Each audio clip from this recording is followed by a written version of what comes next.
Greetings, Cap fans, and welcome to episode 74 of the Captain America Comic Book Fans Podcast.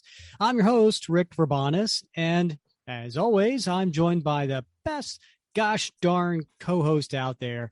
That would be Mr. Bob Lucius. Bob, everybody have fun tonight. Everybody Wang Chung tonight. If I close my eyes, I feel like I've gone back in time. Yeah. What year would it be, Bob, that you went back to? Rick, don't do this to me, Rick. What are you talking about? Every single week. Why do you not prepare for these things? What year is it, Bob? Rick, I have no idea. Come on. Come on, man. This isn't hard, Bob. We're covering today. All right. We're covering today Captain America 330 to 332. What year did they come out, Bob? I couldn't tell you. I couldn't tell you, Rick. Did you read the episodes, Bob? Rick, I read these comics, but I read them online, man. Doggone it. I don't look up the dates. It's from 1987. Do you know how old I am? Do you know how bad my memory is? Stop. No, you're like 2 years older than me. It hits you, Rick. It hits you. Okay. Those last 2 years, buddy, let me tell you, they're going to hit you like a ton of bricks. All right. Fair enough. I've been duly warned. You have been warned. All right. So, yes, I went to the Hot 100 Singles of 1987, according to Billboard magazine. And do you know what was number 11 that year, Bob? Would it have been Wang Chung? I don't know. It was La Bamba. But number 12 was Everybody Have Fun Tonight by Wang Chung. La Bamba.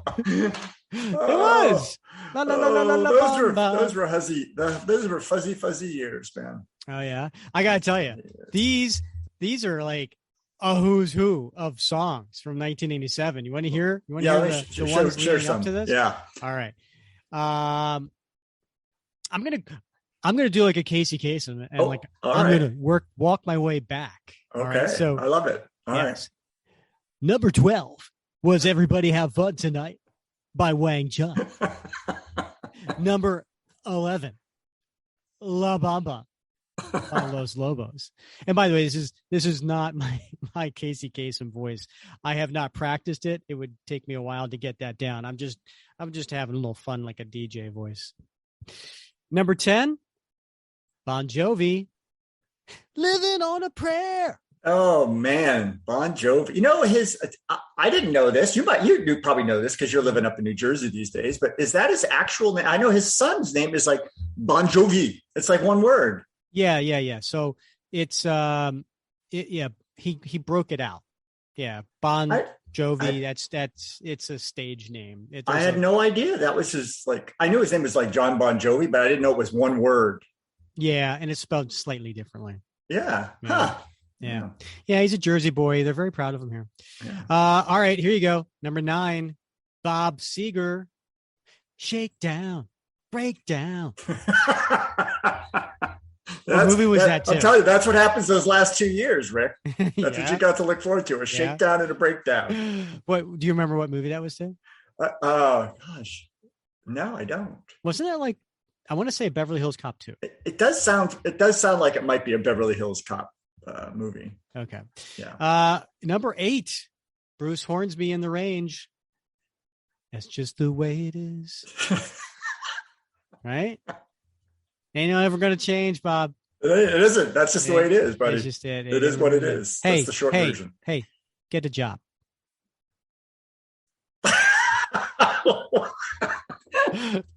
It's a line to the song. Where the guy walks by a homeless person. He tells him to get a job. It was very sad. It was very mean. I do not remember that, but okay. It struck me as a teenager. That was very cruel. I wasn't watching a lot of MTV. Like that person. I was in military school at that point. I wasn't watching a lot of TV. I was getting yelled at mostly. You do realize this is a song and not on TV, right? Yeah. Okay. We don't have radios, but they had MTV then. I didn't. I was poor. I didn't have cable. That was back, I think, when MTV was still kind of okay. Ah, here's number 7, Bob. Here I go again. Little White Snake action. Little White Snake. Yeah. Tawny Katane, right? Ooh. Yeah. Yeah. I get a little shwing. I think they were talking about Connie Katang on Wayne's World. Shwing. Shwing.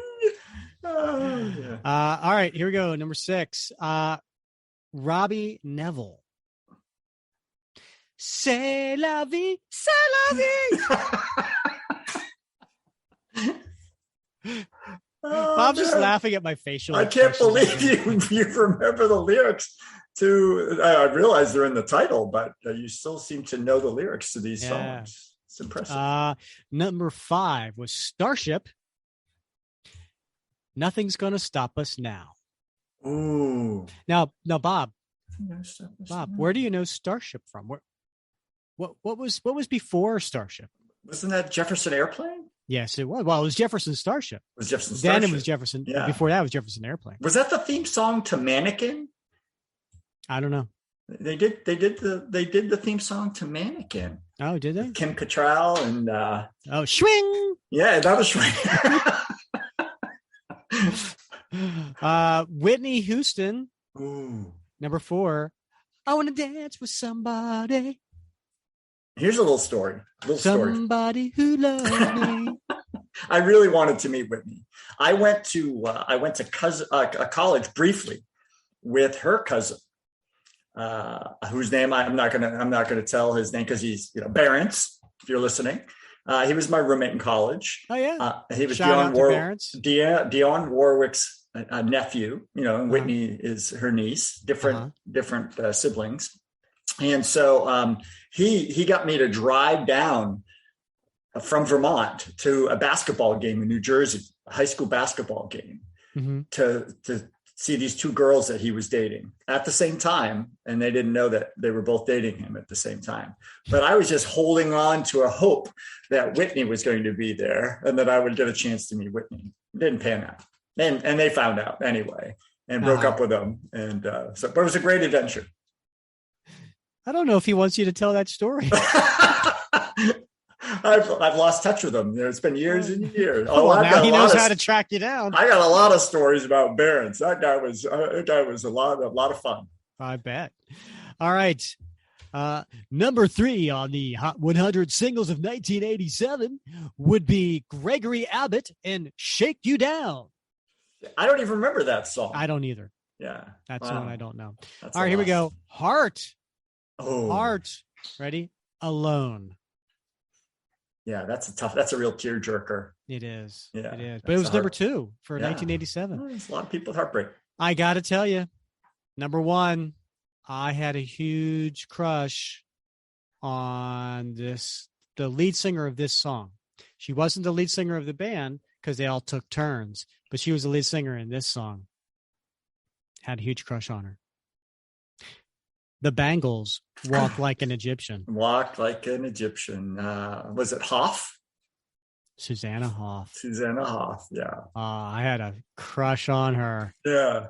Yeah, I was more of a 16-year-old Rick had a crush on her like you wouldn't believe. I was a couple of years before you. I was more of a Go-Go's Jane Whelan. Oh, sure. Yeah. Oh, yeah. Jane Whelan, right? And she was in which one was her? I mean, I obviously know dark curly hair. Belinda Carlisle. Yeah, not Belinda. Jane Whelan. It was thinner, curly black hair, and she was in Bill and Ted's Excellent Adventure. I think she played Joan of Arc, if I'm not mistaken. Yeah. Okay. Yeah, little cameo there. All right. Thanks for sharing that. Had nothing to do with this top 12 we just went over, but it's all about you, Bob. Yeah, it is. It's all about you. Yeah. All right. Well, that was the hello. That was a fun hello. I'm glad everybody got into that. Well, I don't know if they did or didn't. It's presumptuous, but yeah. I know, right? There's some people there's some people going like, that wasn't the 70s. And then there's some. That's not what I signed up for, folks. Yeah, right. Well, where's the cap? All right. So, Bob, we got to get through. We got 3 issues to cover today because today we are getting back to Road to the Captain, Part 2. Mhm. Now, what is this about? If you didn't listen to episode 70, you probably want to go listen to episode 70. That was Road to the Captain Part 1, where we covered issues 327 to 329. We have this 8-part series, Bob. Crazy. Once a month. And actually, it's the second Wednesday of the month. Okay, so the second Wednesday of the month, that podcast is devoted to this 8-part series. And we are doing the 24 issues from the part where leading up to Cap resigning being Captain, or Steve resigning being Captain America, to the point where, he becomes the captain, to John Walker's now the new Captain America, to their journeys, to when they ultimately fight in issue 350, to who's going to be the Captain America. Okay. We all know how it works out, but the beauty of it is the journey, right? And so today we're covering issues 330 through 332. Now we got a lot to cover today, so let's get to what everybody's been waiting to hear, Bob. How much weight have you lost? Oh, now, I'm not.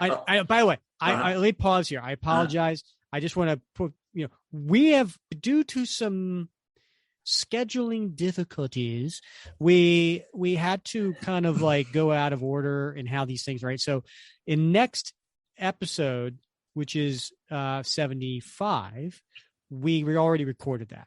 So you might hear, the fact that we were struggling with our weight in issue 75, and then this one's going to throw you off, but it is what it is. And this is where we're at. So Bob, where are you at?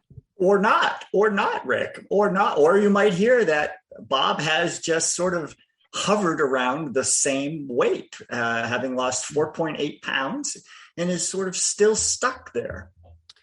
Oh, okay. Well, because you were at 5.1 pounds before. You're right. I gained a little bit, maybe a little water weight. Who knows? Uh-oh. Well, Bob, I keep edging away. Just, you're chipping away. I'm chipping away. You're like little chipmunk. Chipmunk. Yeah. Yes. Thank you. Right. Michelangelo working on a block of granite, just chipping away. Yes, I'm chipping away at my 6-pack. Right now, I'm not a keg anymore. Okay. All right. But you know what they say? They say we all have washboard stomachs. Uh-huh. Just some of us have more laundry than others. I'll write that one down. Yeah, right. Yeah. No charge for that. All right, I'm at 4.6. Wow. All right. Yeah, congratulations. So I was at 4.2. Now I'm at 4.6. Now, again, you're going to listen to this episode next week, and you're going to go, well, wait a minute. Now Rick's 4.2. No, that was last week. Yeah. Apologize if we're confusing anybody. But so there you go, Bob. You're 4.8. I'm 4.6. It's pretty close. So, Bob, do you have a new song in mind for this wager of ours that if you get to 10 pounds off before I get 10 pounds off, what song are you going to make me sing on air? I haven't given this a lot of thought this week, Rick. I've been really swamped, but you sort of piqued my interest tonight.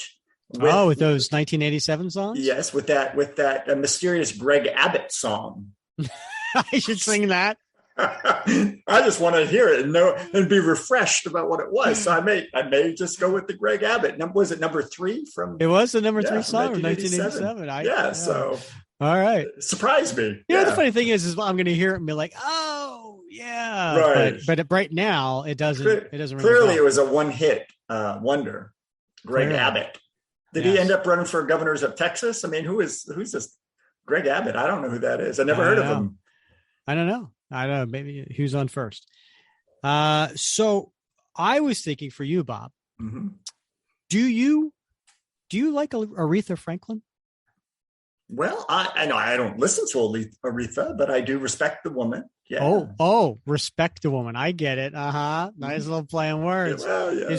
Is it so? Should I get you to sing Respect? Is that should be it? That might be a good one. Might be. Well, a good it's one. not, Bob. No, I was thinking more of this one. I'm Woman. What?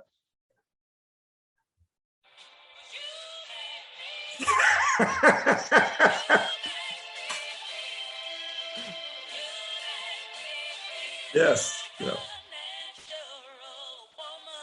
I feel that actually. I can feel that. Yeah. Yeah. I can get in touch with that side of myself. That's excellent. Okay. That's the one. That could be the song I pick for you. I'm not sure. I like that. All right. I'm not as alarmed as I thought I would be. So I don't know what to make of that.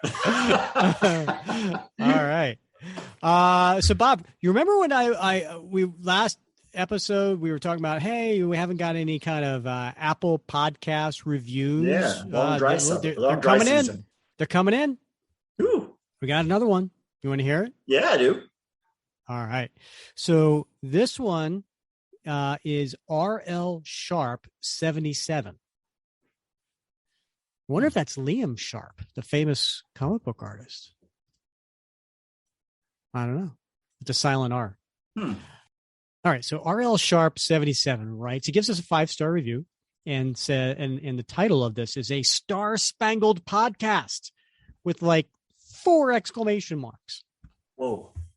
I got to say, Bob, like I'm not a grammar Nazi, but I have I got a little thing when it comes to exclamation points. Really? How are you? How do you feel about ellipses? Well, ellipses. That's it's 3 dots. Yeah. It has to be. Yeah. Right. Okay. And but I will say I use the ellipses quite a lot. And the ellipses has to be followed by a space before the next word. You can't say word ... word, right? It has to be word ... space word. Okay. Yeah. Right. Yeah. But RL Sharp, when he says a star-spangled podcast, he gives us it's 3 exclamation points, which is the correct amount of exclamation points. It's either 1 or it's 3. Okay. The 2, like the 2. I mean, what are you trying to say? Yeah. If you have 2 exclamation points, you're excited, but you're not really excited. You know what I mean? Like 2, just don't do 2. Don't half-ass something. Okay. You know what I mean? Yeah. And then 4, you're a sociopath. Okay. You're just a little crazy now. Yeah. Right. It's either 1 or 3. So how are the meds? Now listen, Bob, this is coming from an advertising marketing guy. Okay. Yeah, right. So I've written and read a lot of copy in my days. I've done more reading than writing, but oh my God, people go crazy with the exclamation points. I'm a big fan of exclamation points. I may use them too much especially when I write to my students because I want to encourage them, and so great job, I throw in an exclamation point, keep up the good work. Nice. But then I got to go to after and make sure that I'm not like using them too much. Right. Yeah. Yeah. Well, that's the other thing too. So if I'm writing an email to somebody or heck, if I'm doing a comment on a Facebook post, the first sentence may have an exclamation point. And then the second one may have an exclamation point. If I go to the third one and it has an exclamation point, I go back and I make sure the second one is a period. I do the exact same thing. Do you really? I swear to God, I've been doing discussion post comments. I do that. I go, okay, oh no, I gotta have a break. Yeah, because you can't have 3 sentences in a row. Exclamation It just cheapens it. Yeah. Yeah, exactly. What are you, a cheerleader? I mean, exactly. Get a hold of yourself. Right, exactly. Yeah. And hey, listen, no offense to cheerleaders. God loves them. Yeah, you know what I mean? love them. Yeah, exactly. I mean, I would have never learned how to spell defense if I didn't have, weren't for the cheerleaders. or you know what? I would not have known. For spirit, BEAGGRESSIVE. I mean, like, I wouldn't be able to spell. Be aggressive. Sorry to all the cheerleaders out there. I'm just having fun. I love it. All right. So a star-spangled podcast, 3 exclamation points. You already get a bonus star for that, R.L. Sharp. Well done. All right. He writes, found this podcast by accident. Was growing tired of podcasts about MCU Captain America. Was looking for something truer to my love of the Captain America mythos. Quickly became a member of the Facebook group as well. Top 10 villains, not named Red Skull, was my first episode listened to. Was sad not to see Heinrich Zemo, not even as a dishonorable mention. But love the podcast and would love to see a top 10 of sidekicks, not named Bucky. Ooh. So thank you for your 5-star review and your comment, RL Sharp 77. It's much appreciated. I will say, I get another bonus point. Obviously, he was really paying attention because he called it a dishonorable mention. So, that was kind of something we had a little fun with. And if you haven't listened to that episode, which it's one of our most listened to episodes, it's episode 9. And it's the top 10 villains not named the Red Skull. Top 10 sidekicks. Not named Bucky, he wrote, which I respect. Yeah. I don't know. First of all, is there more than 10 that we can, narrow it down to 10? I don't think so. And then if we were to, we'd have to like really on the definition of sidekick as opposed to somebody he's partnered with. Right. Yeah. And I would even say I don't. Now I'm going to get hate mail on this one. Ready? I wouldn't even put in parentheses not named Bucky. Who's to say he's number 1? You said it. I did. Oh my God. Hey, listen, Sam Wilson. Yeah. You have to admit, he had more adventures with Sam Wilson than he ever did with Bucky. He covered a lot more ground with Sam. Yeah. Right. Yeah. That's true. So I think it's a disservice to say automatically that it's Bucky. Yeah. And who knows? Maybe it's not even Bucky. Maybe it's Buchanan Barnes, right? Because which one's better, Bucky or Winter Soldier? Right. Yeah. That's a debate right there. It is. Yeah. All right. Something to think about. Yeah. Wow. All right. So let's get to the comics, Bob. We're going to start with issue 330, which had a cover date of June 1987. So that probably came out, hit the racks maybe like in April of 87. Great cover by Mike Zeck and inked by Bob McLeod. And this was back when Mike Zeck was brought back, post Secret Wars, post Punisher miniseries, post annual number 8, with Wolverine, where he came back and he was strictly doing covers for Captain America. And this was one of them. And it's a Demolition Man cracks up. And it's a huge Demolition Man punching at ducking Captain America, and he's hitting these steel walls and just pounding them, and they're breaking, and Cap's got his angry Mike Zeck face on as he's dodging the punch. So it's a really, it gets your attention, that's for sure. Paul Neary's Captain America, the running Paul Neary is up in the corner box, and 75 cents gets you this issue. Still a good deal. Yep. The solicitation for this particular issue was guest starring the Brothers Grimm, The Needle, Tatterdemalion, Gypsy Moth, Shroud, Dance Macabre, Night Shift, Digger, Werewolf, Kanan. Where's Captain America in all this? He's right in the middle of a climatic battle with the Power Broker. So that was the solicitation. So this was written by Mark Gruenwald, and all of these are going to be written by Mark Gruenwald. Penciler, Tom Morgan. And this is actually Tom's first issue of Captain America, and he is inked by Sam De La Rosa. Colorist is Ken Fedunowicz. Letterer, Diana Albers. Editor, Don Daly. All right, so the name of this issue is called Night Shift. The sewers of Los Angeles are alive tonight with monsters who were once men, victims of science gone awry. These misshapen mutates prowl the dank tunnels in search of prey. Woe be to anything that crosses their path. And it's a big splash page of Captain America submerged under the water of a sewer, and you can only see his legs and arms because his torso and his head is pushed underwater by this huge mutate, where another one is holding his shield, another one's punching him, and there's like these growling and howling, and it's pretty eerie.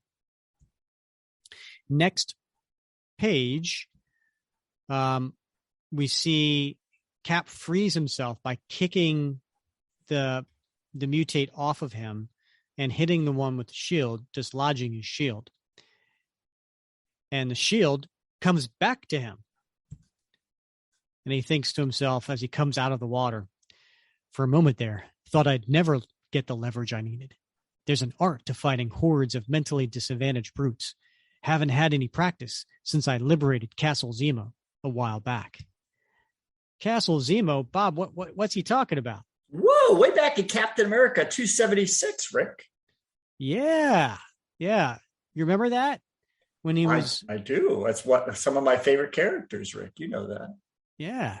So it Cap versus Baron Zemo, and there was Vermin. There was Primus acting as Zola, and he had all these mutates that were just kind of mindlessly attacking him. And of course, beautiful artwork by Mike Zeck and John Beatty. If you guys want to hear us cover that story, we covered it back in episode 32. And it was, we covered issues 275 through 278, which was The Return of Zemo, written by J.M. DeMatteis. So check out episode 32. So Cap is making work out of these guys. He's got his shield and he's pounding them. Wish I didn't have to play so rough. But these boys are so strong since the strength augmentation process they underwent didn't take right. These poor souls are easily 10 times stronger than me. Unfortunately for them, you need intelligence to fight well. The Cap's fighting, knocking him down with his shield and punching him. The power broker is going to have a lot to answer for crippling these men like this and then abandoning them. Just remembered, Dr. Malice was with me. Did the augments get him, or did he manage to escape? And so we see Dr. Malice. He's in the same sewer tunnel as Captain America, and he's in waist-deep water trying to escape. Bob, I'm a little confused because last we saw him, he was being chased by a mutate, and he jumped in some sort of upper tunnel and closed a, there's a small opening, but the mutate was so big couldn't follow him after, right? Mm-hmm. Right. Yeah. I think this is a case of a different artist taking over and maybe not having the benefit of that story. Yeah. So Dr. Malice is thinking to himself, oh dear, I knew we should have destroyed these failures instead of letting them loose. They may have allowed me to escape from that horrid Captain America. But if even one of them were to recognize me as one of the scientists responsible for their condition, I'd be as good as dead. Oh, please let this passage lead out of this dismal maze. And as he gets into the small opening, there's a howl, Bob. How's it say? Oh! What was that? The failed augments have never made sounds quite like that. I think it came from behind me. Well, whatever it is, I'd rather take my chances with it than with those mindless monsters. Probably just the wind anyway. Yes, that's it. The wind. And he goes running down the hall. But just in case, I better run for it. Sure, wish I was better lit down here. And then that noise comes back, Bob. Oh! It's getting louder. Are those footfalls behind me or just my own echoes? Oh, sweet savior, I don't want to die. And he runs into this big werewolf, Bob. And the werewolf says, and he's drooling. That's not looking good for the doctor. No, sir. So we cut back to Cap. He's punching out a guy with his shield. Misshapen though they may be, they failed augments don't tire out any more easily than the successful augments I've been up against lately. It's as pointless to try to outfight them as it is to reason with them. And then Malice screams. Ah! That scream. Malice? I've got to get away from these fellows now. No one's looking. Here's my chance. And he dives in and he starts to swim. Black as pitch under here. If I keep low to the ground, maybe they won't see which way I've gone. Ugh, the sewage water is disgusting. A minute and a half later, Bob, can you hold your breath and swim for a minute and a half? Not in sewage water. I couldn't do it in crystal clear water. Cap comes up, takes a big gulp of air. Have I lost them? What in? And there's another like 7 or so huge mutates in front of them. And they're all like making noise. Aha, I thought these faces looked unfamiliar. It's because the ones I was fighting are still 30 yards behind me. This is a whole different crew. So much for my getaway. Just then, there's this big panel of the night shift showing up, Bob. Who's the night shift? The night shift. On the night shift. I don't think it was 1987, but it was close. Whoa, man. You want to describe these characters? I don't, Rick. Come on, Bob, give me a break. All right. I don't know who these characters are, Rick. I'm not familiar with the night shift. Did you read this story before we covered it, Bob? I did not read this story. You're the worst. I'm not the worst. You are the worst. Oh, my God. I like to be surprised, Rick. You just like to show up is what you like to do. Well, that's true. That is true. But I also like to be surprised because it just seems so much more natural. Okay.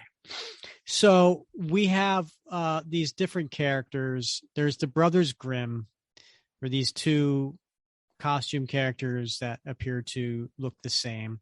They are wearing the same costume. If you know Dead Man from DC Comics, you know, kind of like a trapeze looking guy with a tall collar behind him, similar to that, but they have kind of like skullish faces with red eyes. Then there's the Needle. Needle's wearing a white costume with a little bit of purplish gray color arms and feet. And he's carrying a big needle, like he could stab you. Then there's Moth. She's she's basically an orange and blue costume with yellow wings, and she uses strands on her victims. Then there's the Tamil Zabalian. The who? Yeah, exactly. He's like he wears rags and has a cape and a red mask over his mouth and nose, and he wears a blue hat, and he looks like a homeless person. So the Moth says, "Night shift, attack." Cap says, "What in the?"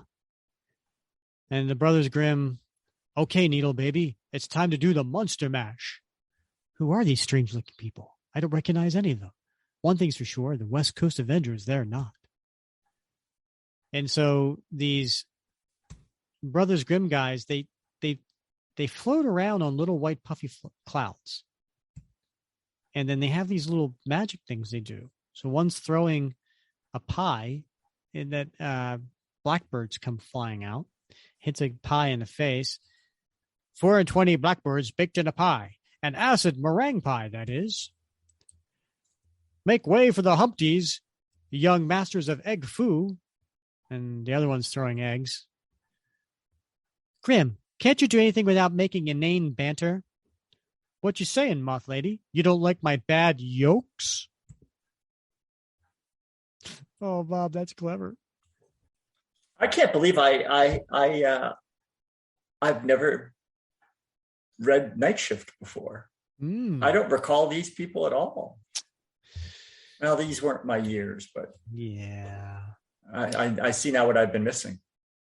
Next panel, the moth is flying above everybody, and we see it from above her looking down into the sewer, and she's wrapping her tendrils around one. She says, wrap around in my fabulous fibers.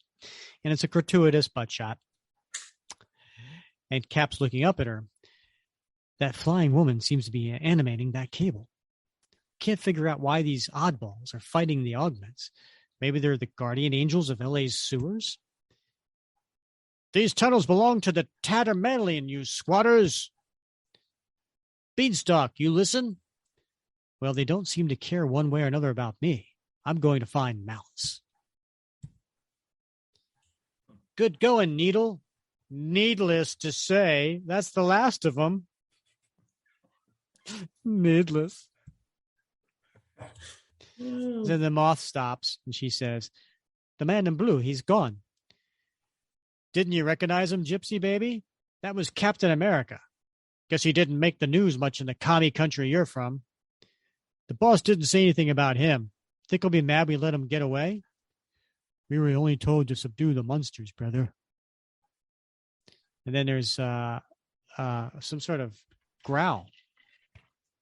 This is the part where you grr. Oh, yeah. Malice could be in any one of these dozen passageways. This is the only one I hear sounds coming from. What is it I'm hearing? The growls of a dog?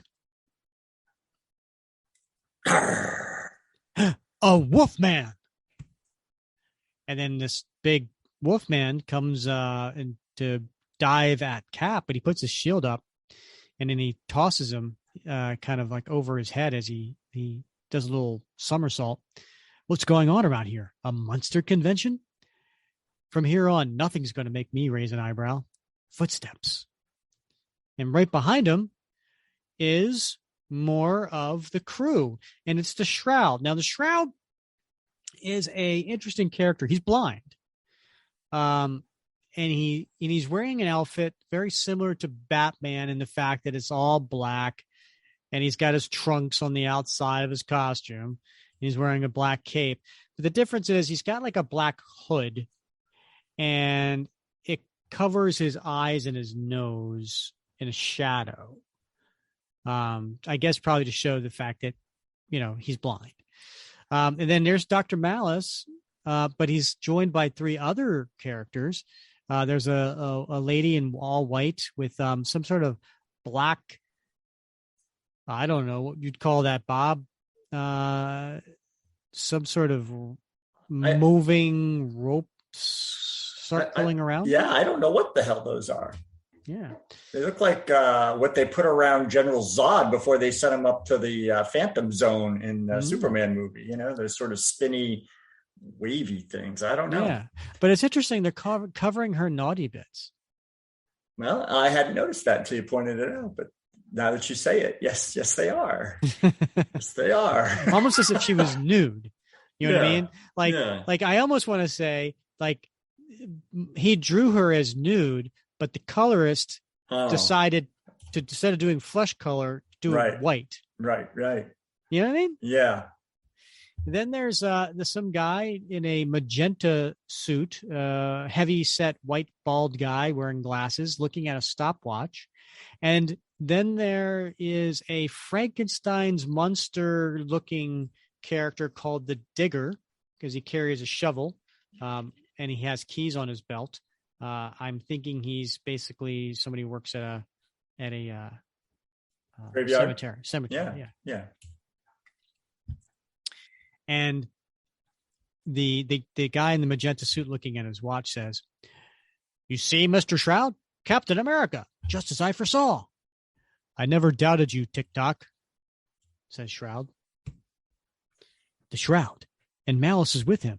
Who are the others? Stand back. I'll handle him.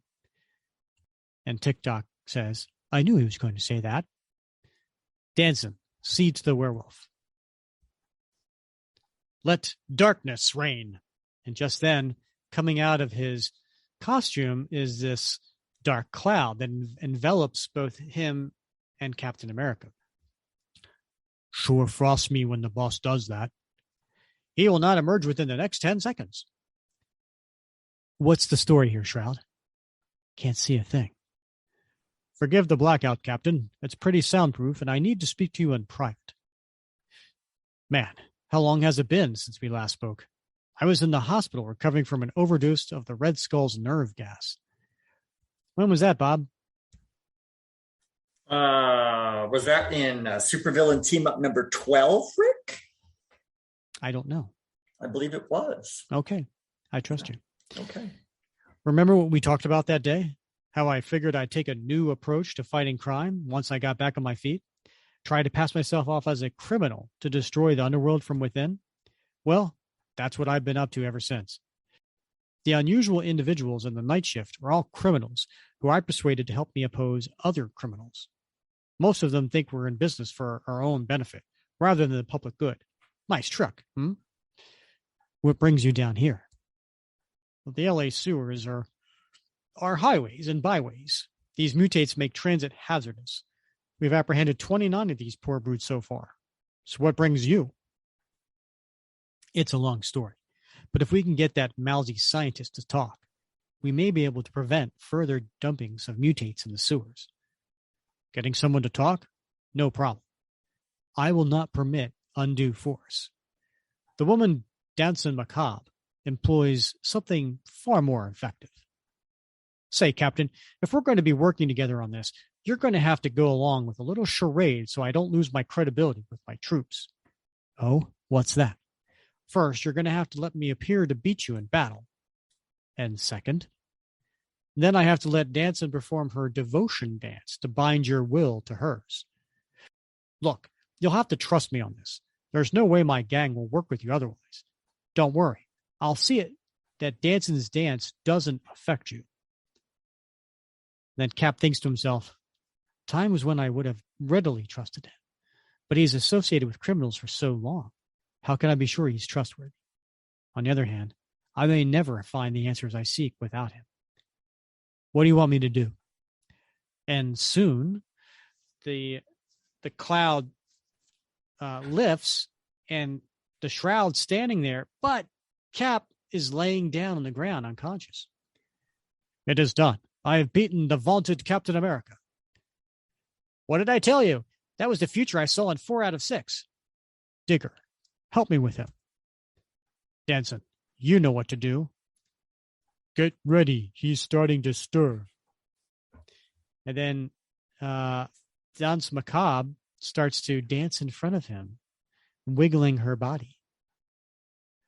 Avert your gazes, boys, lest I bind you too. And then we get a close-up of Cap's eyes. And it looks like his pupils are dilated, but they're not.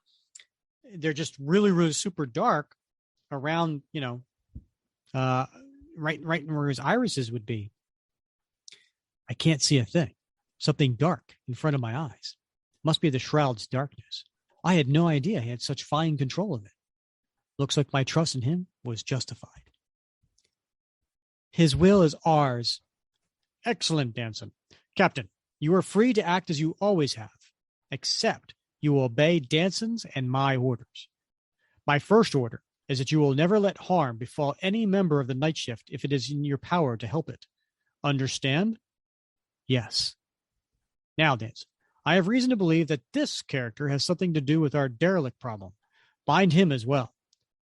It is done. Who are you, and what do you know about the monsters in the sewers? Name is Carl Malice. Monsters are failed augments.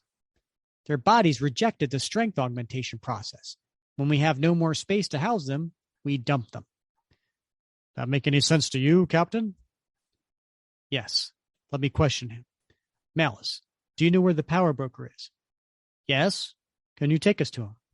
Yes. We'll deliver the mutates to the Tower of Shadows first, then pay a call on this power broker. Let's move, people. Can't say I'm very proud of myself. We may have gotten information out of Malice without force, but we had to deny him his free will to do so. One more thing on my conscience. What do you think of that, Bob? That's an interesting capism, right? I mean, that's I think we have this debate a lot about Cap's personality and how it's evolved over time. And if you go back to like the Golden Age comics, Cap used to torture people to get information out of them. And here we see he doesn't even have to torture them, right? But he's concerned about just denying them their free will, denying them their ability to resist and to answer questions of their, without duress. I mean, that's quite a leap in that evolution, but that's the Cap who we love now. Yeah.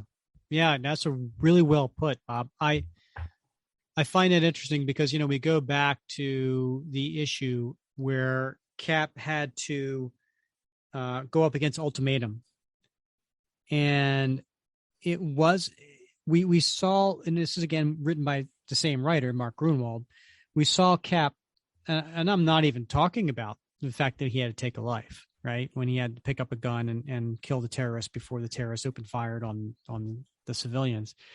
But there was that one scene where he dressed up as one of the Ultimatum and to get on the flying skis, and he went behind one of them and knocked them out from behind. And he was feeling guilty for doing that, right? For just going up behind him. So Mark Gruenwald really does question, what is honorable amongst heroes, right? Amongst combatants. And I love the fact that Cap's questioning himself. Right. Yeah. Certainly for Grunwald, the ends do not always justify the means. Right. But that hasn't always been the case in the Cap mythos. So it's fun to sort of trace that evolution and to acknowledge it. Agreed. So getting back to the comic, it is a train of cars, and they're not just any cars, Bob. They are black hearses. So apparently, the night shift, that's how they roll. They like to drive around in hearses. Had a friend in college who had a hearse. Yeah? Yeah. Drove around in that. Why? I don't know, but yeah. You didn't get a lot of dates. Really? I was like, if the hearse is rocking, don't come a knocking. Lots of room to spread out. Yeah. Sunrise is still 2 hours away when 3 hearses drive up to the gates of an estate somewhere in the San Fernando Valley. This belongs to the power broker Malice? Yes. We'll park here. Proceed on foot. I've been up for the better part of 24 hours. Might have been nice to get some sleep before this raid, but then we'd lose the element of surprise. Cap yawns. TikTok, what's the prognosis? It's 9 out of 10 time frames. The guard will awaken in 10 seconds. Notice our cars and sound the alarm. Grim. 1. Needle. Take out the guard. Gotcha, boss. Move. Every second is critical. Hey, no prop. It'll be a snap. And he snaps his fingers, and then there's a star that just appears, and on it is some like a what do you call that? Like a trapeze, thing? Because they look like trapeze artists in those costumes, right? And the two of them jump on it and go over the gate. How did he do that? He claims it's magic. 4 seconds left, and then they land to where the guard booth, and the guard looks like he's just waking up, and they hit him in the eyes. That's giving him the old eye. Here's the gate opener. Let's go. TikTok, keep me posted. Trouble in 10 seconds, Shroud. No way to avoid it. Who? How many? 3 of them. I don't. Odds are that their strength augmented like most of the broker's hired help. Captain America. Who the heck are the others? Let the night shift have these guys, Captain. And they do. The night shift starts going into these guards that are all augmented. And they fight through. We're just going to skip all this. Just a little fight. And then Cap says, keep moving, Malice. But I will point out, one of these augmented guards is fighting on the werewolf, and he's got his hands around the head. He's like, let's see you do your wolf routine after I pry this mask off your puss. But the needle throws his needle through the back of this guy, and it comes out on the other end, Bob. It does. It's probably a killing blow, right? It does seem like that would be fatal. Yeah. And Cap thinks to himself, the grounds are swimming with these henchmen. Opening the front gate must have set off an alarm. Tick-tock.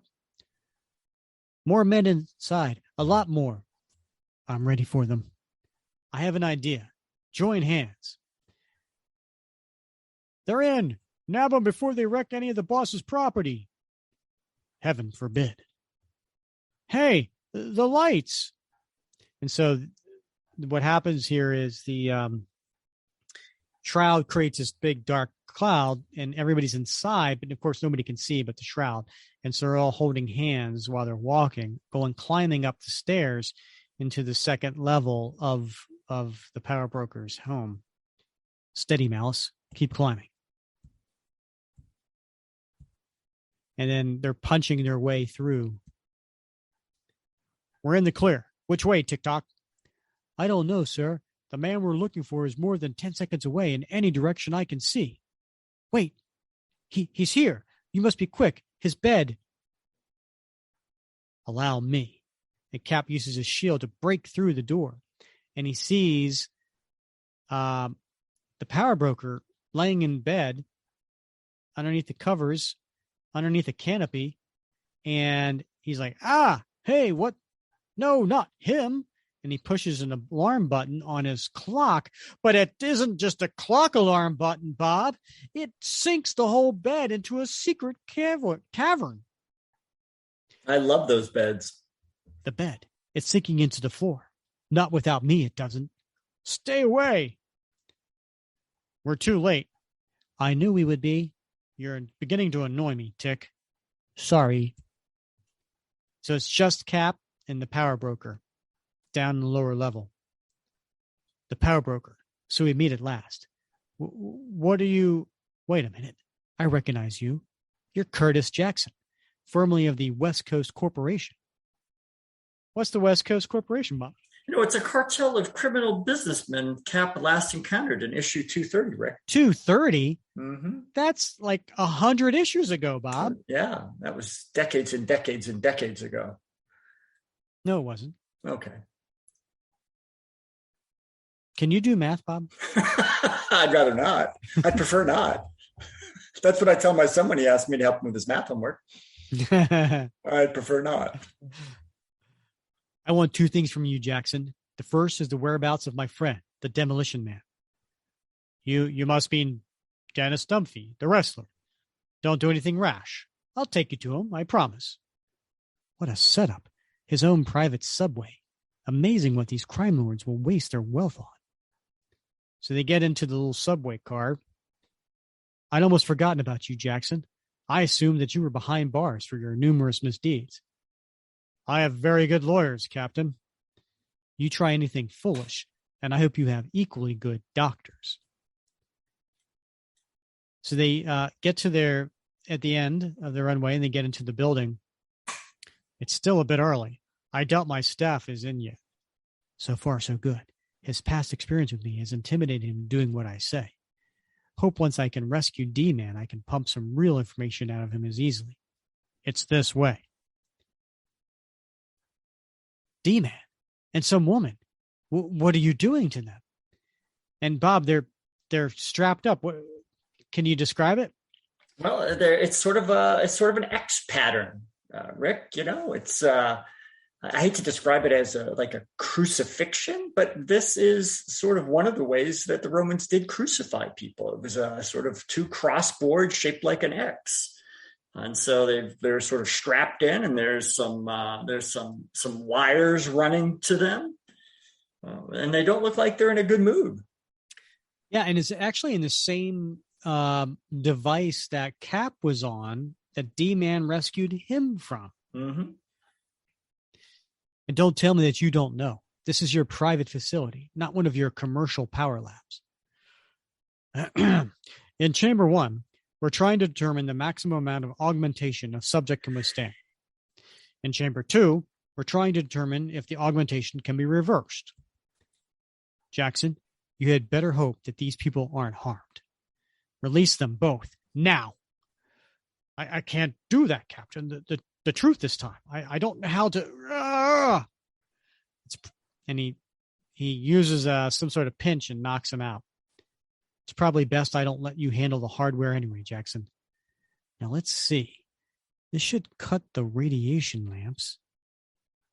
Finally, Cap goes into the room where he was looking into before to get to D-Man. Dennis, he's still grimacing in pain. And then all of a sudden, the metal door closes behind him. My word, his physique has been the door. And then there's some sort of something happening with the wires that you mentioned, Bob, that are in his chest. And all of a sudden he bursts free and he yells. D-Man, something's happened, causing him to bellow in pain. And then we see there are two scientists that have joined where Mr. Jackson is. And there's a man and a woman. And the man, and they're wearing a trench coat and glasses. He's like, I administered the stimulant to subject D. The captain will not leave the room alive, I'd wager. Good thing we came down here to hide when the alarm went off, eh, Maggie? Stop patting yourself on the back and help me revive Mr. Jackson. And then that scene from the cover, Bob, where D-Man is punching the wall and Cap's ducking. That's what's happening right now. D-Man, Dennis, it's me, Cap. Don't you recognize me? Guess he doesn't. What kind of torture did they put him through since I saw him last? Only 8 hours ago. D-Man, look at me. I'm your friend. Calm down. He seems more like the Hulk than the easygoing guy I knew. He may just be as strong as the Hulk, too. In these close quarters, it's all I could do to stay out of the... And then he hits him, but Cap puts his shield up and he goes flying back. His knuckles barely brushed against my shield. Come on, pal, we're buddies. You don't want to hurt me. Rah! He's shredding the lab equipment as though it was cardboard. That IV tube in him must have been filled with some sort of stimulant. I'm just not penetrating his drug-addled brain. Maybe if I can get him to work it out of the system, metabolize it. Come on, fella, come and get me if you can. And he's tapping the with his shield on the wall. And he comes at him. D-Man cries are more agonized. His movements wilder, more frenzied. He's really suffering. He probably doesn't see me as anything more than a bright moving target. Maybe if I stop moving, he'll... And then the fist comes up to his head, Bob, and makes a big sound.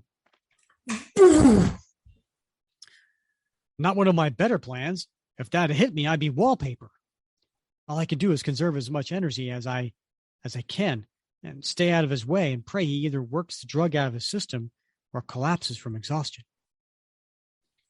The most harrowing half hour of Cap's life later. Wow, 30 minutes. That's a long time, Bob.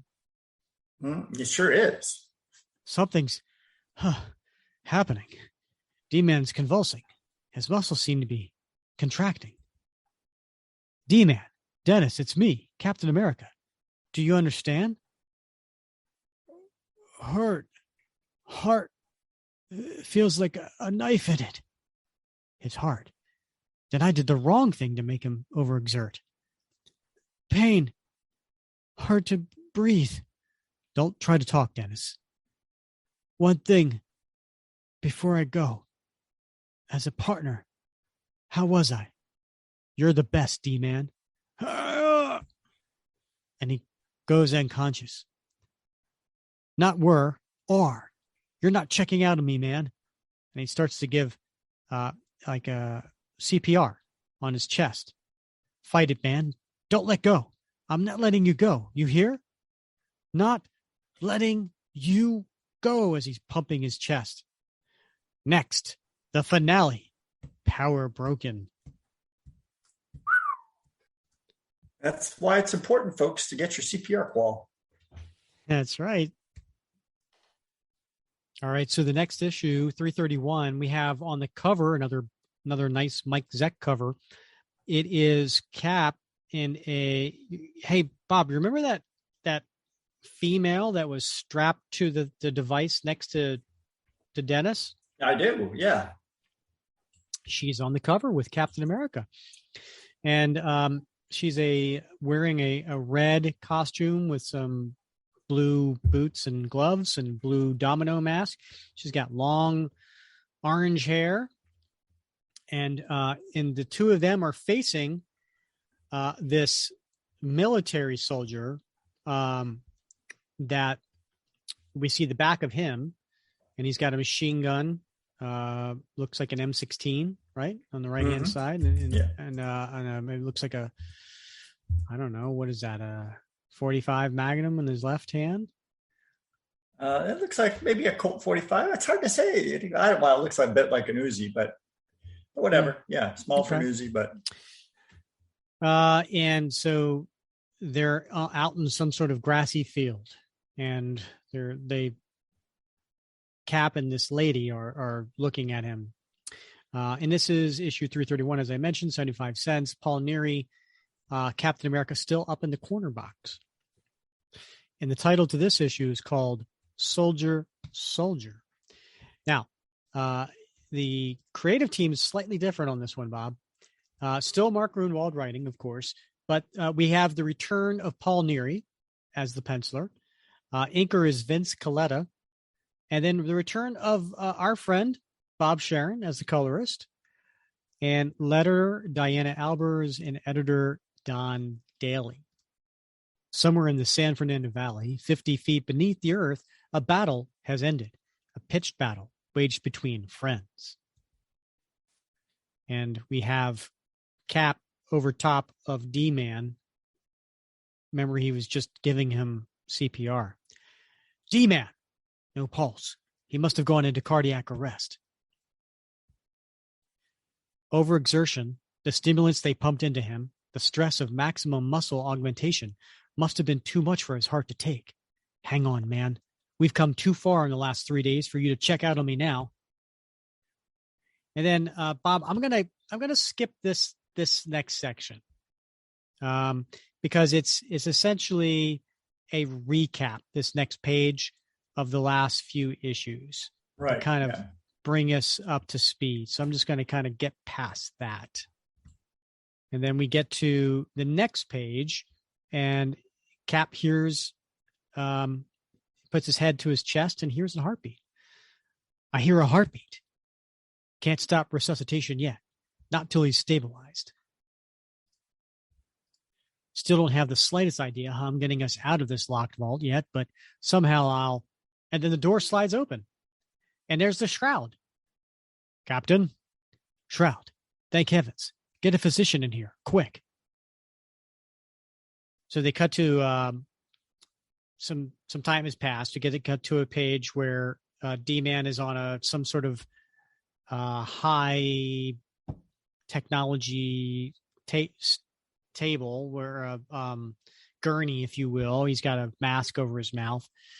And then we see the two scientists and Jackson, Mr. Jackson, sitting there, and TikTok is standing over them holding a gun.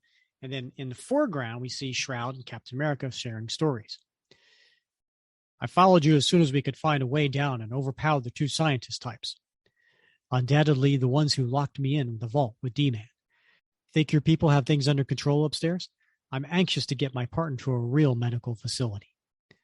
I can only hope. Everyone working for the power broker, from his bodyguard to his maid, seems to be strength augmented. Still, have one item to attend down here. The power broker's other prisoner. TikTok, have one of our captives release the woman. I anticipated your request, sir. Shroud, I just had a glimpse. Look out for the woman. What, TikTok? Not her. Her! And so it's the woman they just released. Free. Finally free. Must get away. And so she comes up and she leaps up and kicks Malice. She's panicking. Block the exit. No, you'll not hurt me again. Her movements. I could tell she's been augmented. Now, miss, she got by me. Didn't want to have to use force. Let me borrow your cape. I'll go after her. Wait. I mean you no harm, ma'am. I'm Captain America. Please, let me help you. Stay back. Stay away from me, you filthy beasts. She's very distraught. How long has she been down here? What kind of abuse has she endured? I'm not one of your tormentors, ma'am. I mean you no harm. Look, I'm putting down my weapon. So he puts down his shield. It's not safe for you to go wandering around. We've captured the power broker, but some of his henchmen may still... And then she leaps towards him. She's lunging. Have to let her connect or she'll fall on her face. Well, that's very thoughtful of Captain America, right? Because he's like, well, I need to let her connect or she'll fall on her face. That's a nice guy. I don't want to hurt her. She seems to have been hurt enough, but I don't want to get hurt either. And Bob, I gotta say, I'm looking at the shield. Uh-huh. That's a very sloppy shield. You mean in that panel? Yeah. Yeah. Right? Okay. Yeah. I mean, that star looks like it was done by, somebody in like second grade. Okay. All right. That's fair. It's a fair criticism. It is not a 5-point star with all even sides. Yeah. Now, I don't know. Now, maybe, hey, listen, maybe Bob was coloring it differently or maybe it was inked differently. I don't know. But that's a sloppy shield. Well, that's a fair criticism, Rick. So maybe you didn't think anybody would notice. So she reaches for his shield, and he says, you want my shield? Sure. You can borrow it if it'll make you feel any safer. And then she takes it and she swings it at him, but he just gets out of the way. Whoa, thought she'd try that. What do I have to convince you? I don't want to hurt you. Do I look like any of the people who hurt you? Look, I'm going back to the others who helped free you. You could stay here or leave with the rest of us. It's up to you. You look cold. Here, take this. And he hands Shroud's cloak. I'll rest assured, ma'am, that I'll see to it that your captors are brought to justice. And then he walks away from her. So he comes back to Dumphy, who's laying on the gurney. How's he doing? He could suffer another heart attack at any time. The over-augmentation he underwent puts him at great risk. Then you must somehow reverse the process, Malice. That's tricky. It's what the chamber the girl was put in was designed for. But we have no idea how well it works. The girl still seems to be augmented, for instance. It's our best hope. We'll have to chance it. D-Man, it's me. Don't try to talk. We're going to try something to take the strain off your heart. It's risky, though. So if you don't, I trust you.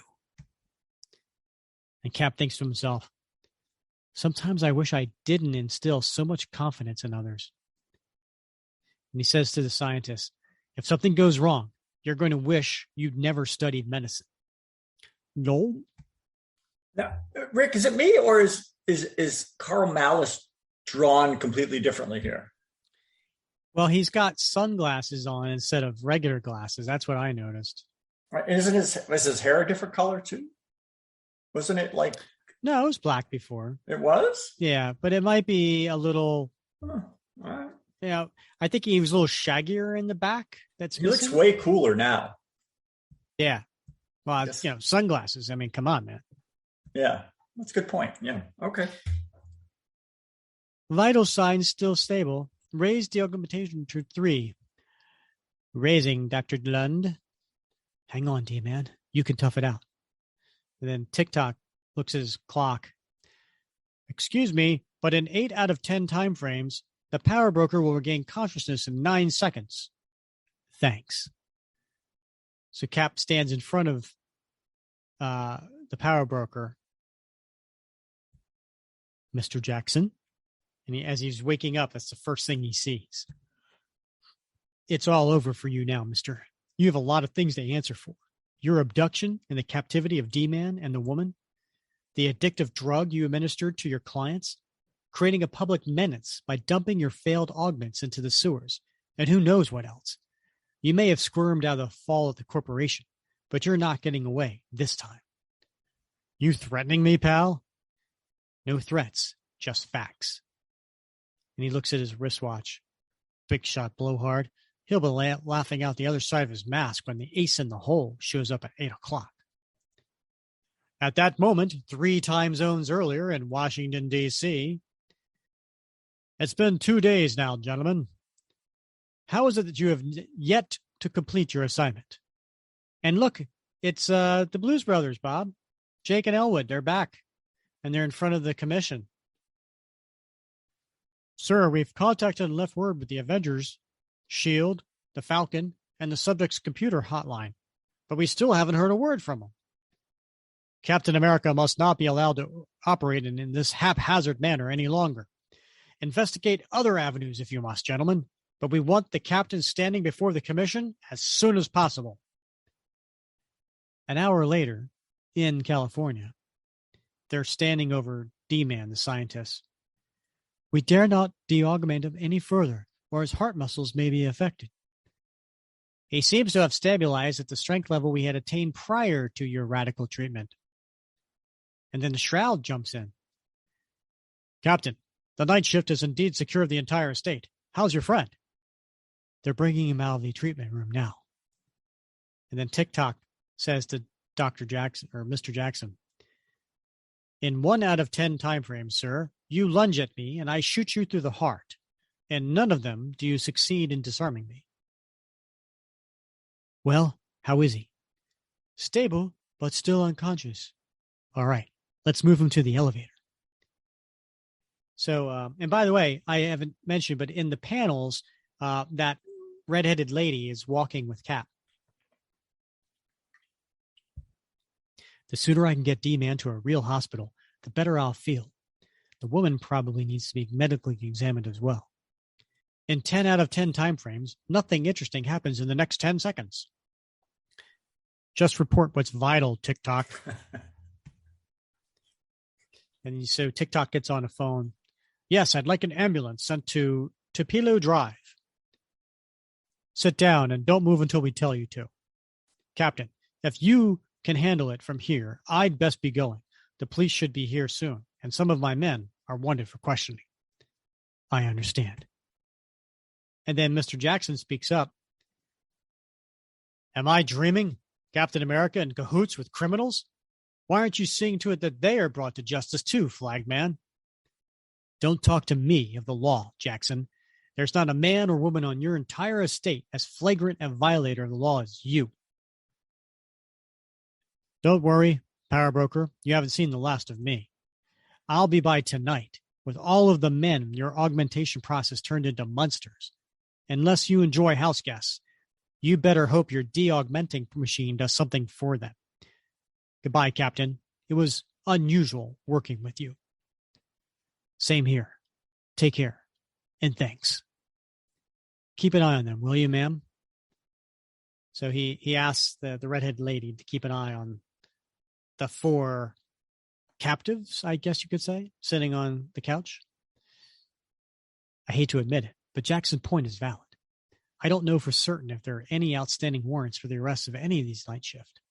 But if I have any reason to suspect there are, it's my duty to detain them for the authorities, as much as anyone else is here, and yet honor demands that I not betray an ally. Wonder if anyone realizes how hard it is figuring out what the right thing is, not to mention doing it. I love the fact that Captain America questions himself, Bob. Well, it does suggest humility, right? Which is one of those traits that I think we hold up there as essential to Captain America's core personality: humility. Questioning oneself, not always assuming that you know what's best. Yeah, yep. I think that's important. It is. It's one of the 8 attributes we have on our "What Would Cap Do" challenge coin. Humility is right up there. And that, goes along with when he said, gosh, I wish I didn't instill so much confidence in people, because he wanted D-Man to make a choice. But D-Man's like, I trust you, Cap. You do it. So then he says to the redhead, you must be hungry, ma'am. Why don't you see if you can find something to eat? Our host won't mind. So Jackson says, so, Mr. Fast and Loose with the law, do you really think you're going to be able to pen anything on me and make it stick? Let me tell you all the poop I've got on you. 1, breaking and entering. 2, consorting with known criminals. 3, unlawful trespass on private property. 4, assault and battery on my person and probable injury of my groundsman. 5, property damage. Shall I go on? Tell you what, Cap, you can take your pal and gal and blow, and we'll call it even. Not a chance. And then there's a sound outside. Bob, what's that sound make? Whoopa, whoopa, whoopa, whoopa, whoopa, whoopa, whoopa. Sounds like a helicopter. Is that how they send an ambulance in these parts? Now what's happening to my beautiful estate? That's curious. There's an army insignia on that chopper. TikTok called an ambulance and the police. Who called the army? So he goes out, he says to the 4 people on his captives sitting on the couch, okay, all of you up. We're going outside. Really, Cap? I'm not dressed for company. And then as he escorts the 4 of them outside, Captain America thinks to himself, there's a whole platoon of soldiers here. And then the leader of the platoon he's thinking to himself, Captain America, this is a surprise. Troops, await my command. Holy smoke, is that really him? Wonder if he's as hot as they say. He's got to be. Think of how he rescued those hostages. Lieutenant Michael Lynch, acting commander of Special Task Force 17. You have some identification? Here's my Avengers ID. Might I ask your business is with the civilians, sir?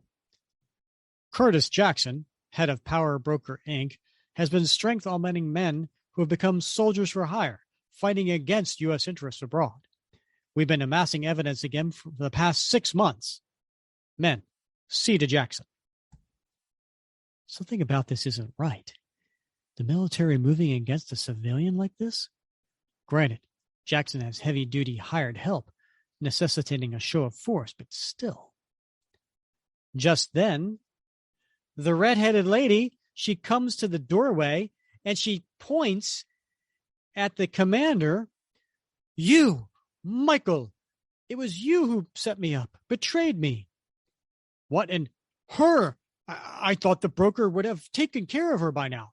Subdue that woman. Don't let her get me. Oh, and no guns. She's dangerous, unstable. And there's like 5 soldiers that go and jump on top of her. What in blazes are you doing, man?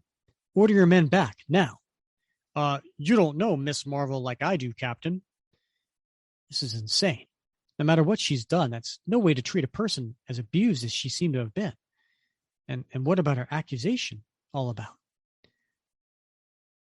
Captain, what are you? So he just joins and he grabs the 5 soldiers and starts throwing them off the pile. Back off, boys. I don't want to hurt you. Miss Marvel, are you all right? What? You? Yes. What's going on around here? Who is the lieutenant? What did he? And then Jackson yells, "Hey, you dog faces. No shooting up my property, you hear? Captain, back away from her at once. This area is under martial law. Put those guns away." That man, the lieutenant, he's in league with the power broker.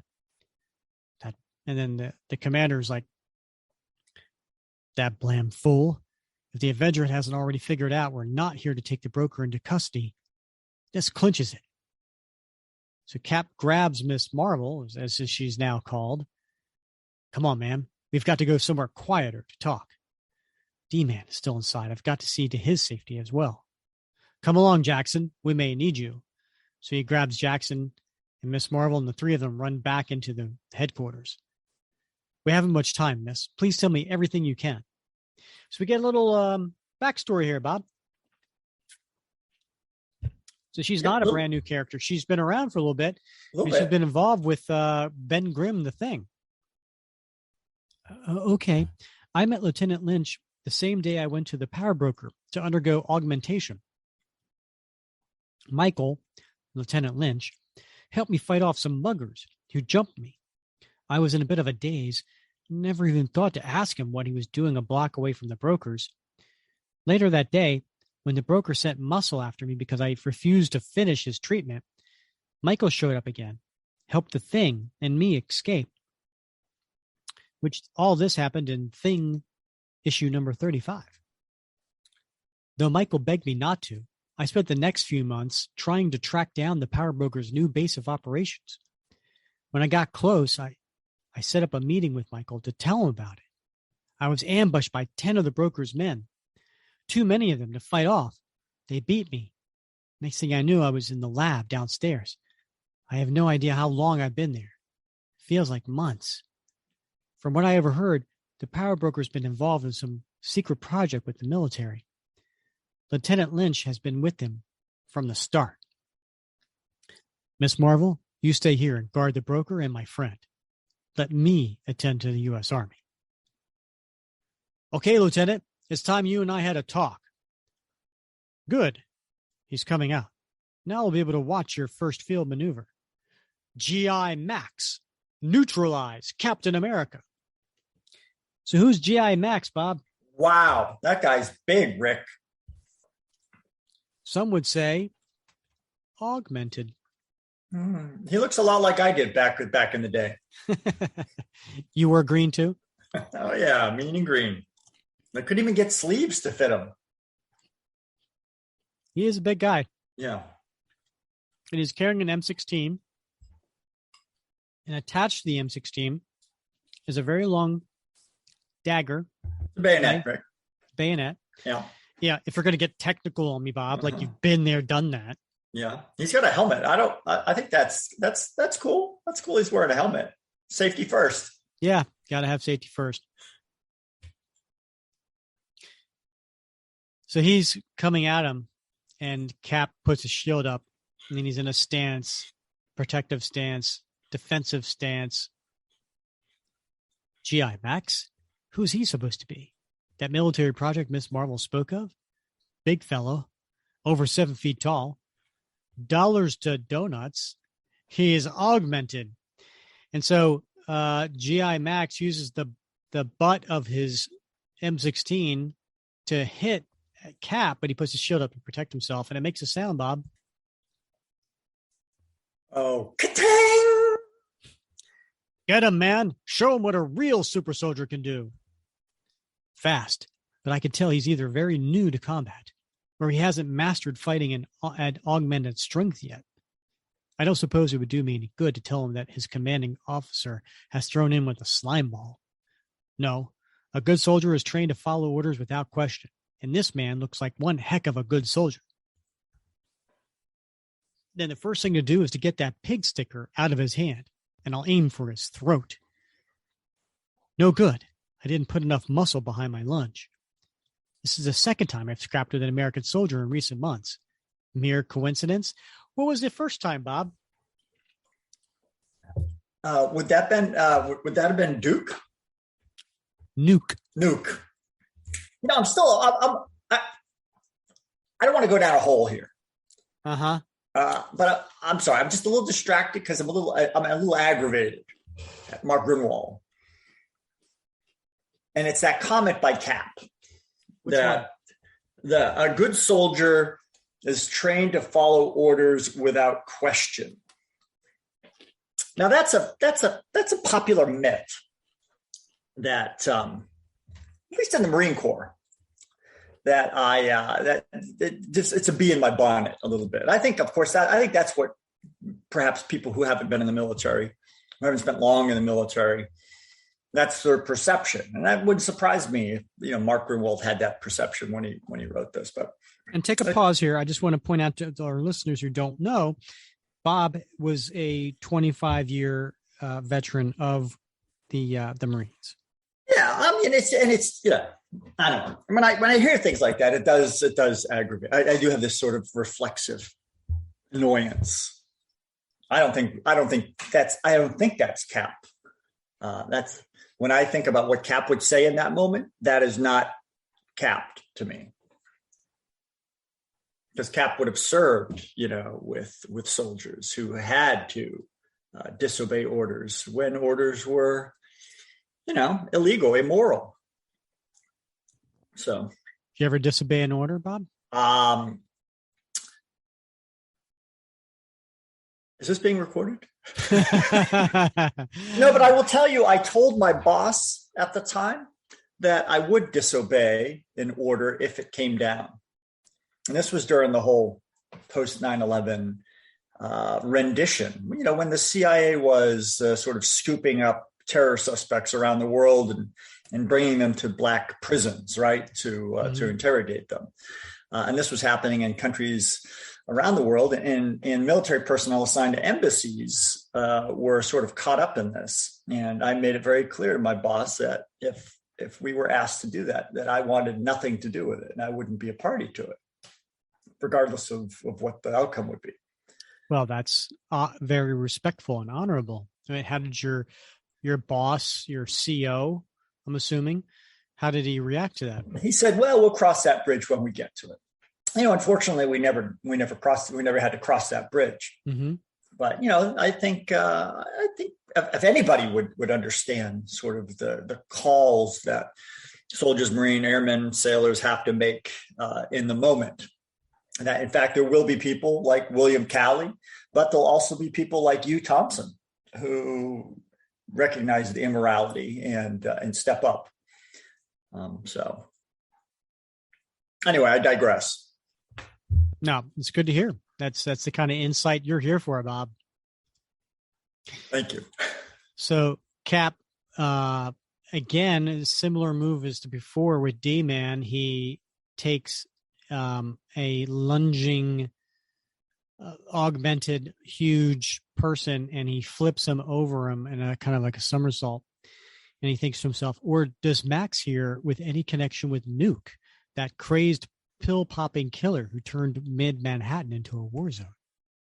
I've discovered that Nuke was the last recipient of the military's latest attempt to recreate the super soldier formula that gave me my fighting edge. Maybe the military has finally given up on the old super soldier serum and invested its research money in the power broker's strength augmentation process instead. Got to admit, if they could get a man with my fighting ability and his phenomenal strength, they truly have a super soldier. My hardest blow straight to his jaw, and he's still not down for the count. This is one tough customer. Soon as I wrap this case up, I'm going straight to the Defense Department to report this Lieutenant Lynch. Lynch's deal with the power broker can't be authorized by the top brass. Can it? But what if it is? General Hayworth, the man I learned was Nuke's commanding officer. He had the Pentagon's authority to revive the Super Soldiers Project. What if Lieutenant Lynch is working under him? If Lynch's activities are fully sanctioned and the Pentagon is that eager to enlist super soldiers, then my opposition to GI Max here is going to put me in some hot water that I've been in years. They might even try to nail me for treason. Still, working hand in hand with Jackson is unconscionable, and I must oppose it. So during this whole inner monologue, Cap and G.I. Max have been fighting each other and going blow to blow. Max, come on. You can't give in to that costume clown. I've got to help Max win. If the Avenger beats him, Project Augment is going to lose a lot of credibility, and my career will be shot. So he pulls out a gun. Hold him still a moment, Max. I'll equalize the odds for you. And he fires 2 shots, and they hit the shield as Cap puts that up. But there's a ricochet, Bob, and it goes right to Max's throat. Max has been hit. Lynch, you fool. Look what you've done. Oh, for cripe's sake. I can't believe it. That does it. Now I've got to kill Cap and hope none of these soldiers contradicts my version of what happened. But Cap throws his shield and knocks out Lynch. Lord, it looks bad. Tore through his jugular. Got to stop the bleeding. And pray he holds on till the ambulance we called before gets here. But no good. He's gone. Rest in peace, soldier. Lynch, get your tail over here. And then they cut to an epilogue, Bob. This is unlike anything I've ever seen in a Captain America comic book, let alone a Mark Gruenwald story. Mm-hmm. So they have to basically do this epilogue to catch up to what they need, where they need to be for the next story, because the next story is pretty big. And they have faces of each character and the little thing underneath. G.I. Max, pronounced dead on arrival at Los Angeles County Trauma Center 2 hours later. The U.S. Army disavowed any knowledge of his actions. Lieutenant Michael Lynch, reprimanded by his commanding officer for bungling a covert operation and has been reassigned to administrative work. Curtis Jackson, a.k.a. the Power Broker, taken into custody by the Los Angeles Police Department and has been released on $1 million bail. Pending trial, he remains in the augmentation business. Dennis Stumphy, a.k.a. D-Man, admitted to the Los Angeles County Trauma Center and is listed in stable condition. He is contemplating whether to resume his wrestling career. The soldiers of Task Force 17, all volunteers for Project Augment, have been notified that the project has been put on indefinite hold. Miss Marvel resisted capture by the Army and held D-Man and the Power Broker until the paramedics and police arrived. She is currently traveling east with Captain America. The Shroud brought the failed augments to the Power Broker's estate for treatment as he vowed. The augments have caused $10 million in property damage so far. The Shroud remains at large. Steve Rogers, a.k.a. Captain America, delivered the Power Broker to the authorities and pressed charges against him. He is currently in transit to Washington, D.C. to take the matter of the Army's involvement with a known criminal to the Pentagon. He is unaware of the men in Washington who have been trying to contact him for the past 4 days. But that will soon change. Next, the end of Captain America as we know him.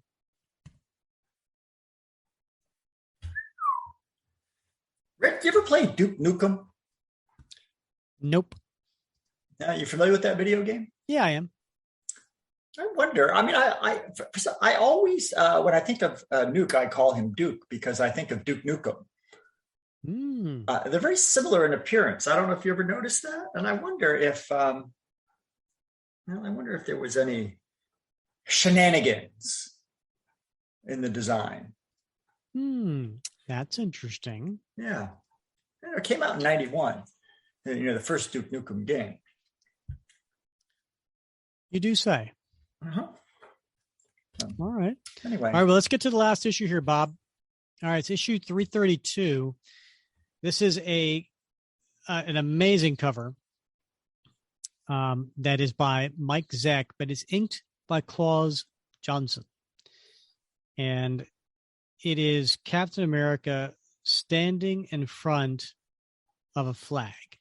that's on a wall, and it's the traditional blue background with the white stars, and then a top, and then underneath are the red and white stripes.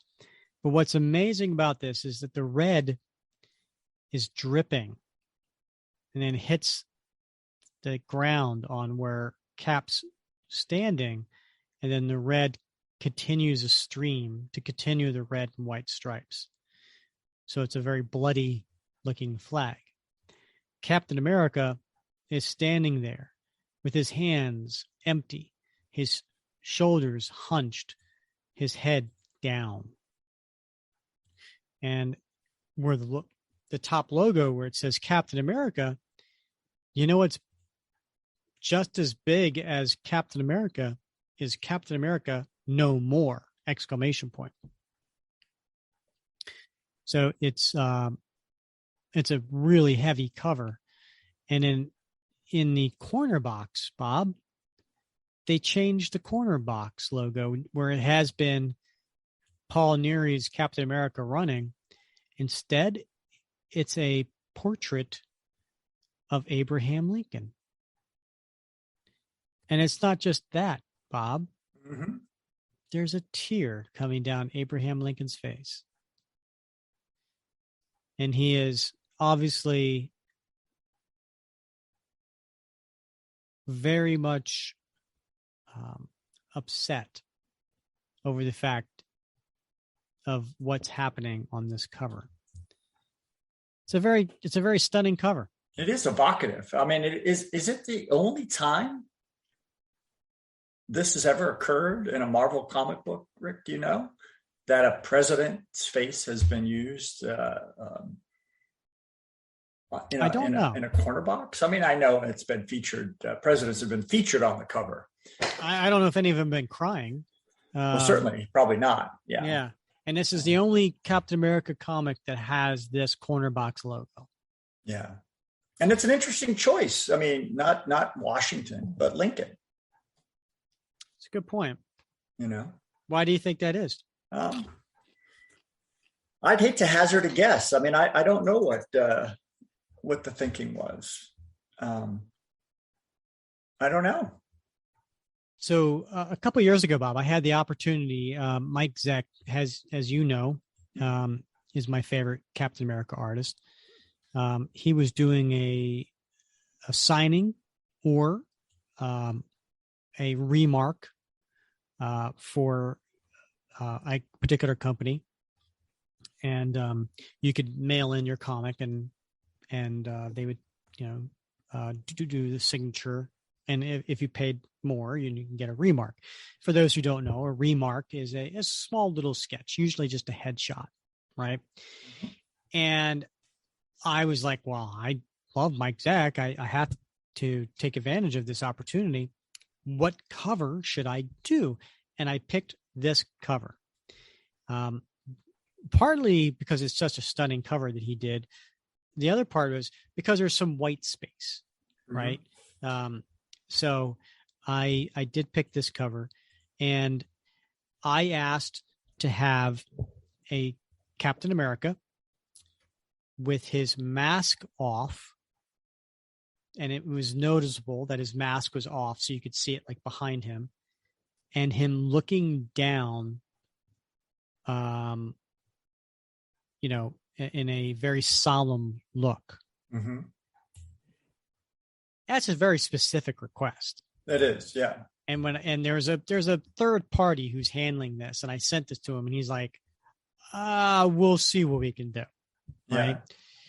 Now, I don't know if it's because Mike liked the request, or if Mike's just was in a good mood that day, or maybe he recognized my name because I've asked him to do some things in the past, and the Captain America comic book fans Facebook group he's part of. I don't know, but he nailed it, Bob. He not only did a sketch of Steve Rogers with his mask down behind him in a very solemn look, but he also did the white star on the chest. So it was more than just a face. It was kind of almost like a torso, like a bust shot. and it's beautiful. And of course, it was graded, and it was 9.6, whatever. And I have it hanging on the wall here. So that's just my little side note, my little story behind, my personal story behind this cover. That's good. Well, if you have the opportunity to interact with him again anytime soon, please ask him why Lincoln. Well, he didn't do the corner box. Oh, he didn't. Who did the corner box? I have to check on that. I'm not sure who did the corner box. I wondered who did that. I just assumed it was him on this cover. It might have been the interior artist, which was Tom Morgan. Mm-hmm. Because Tom did do a couple different corner boxes. Well, it does say TM. Right? I just thought that would be trademark.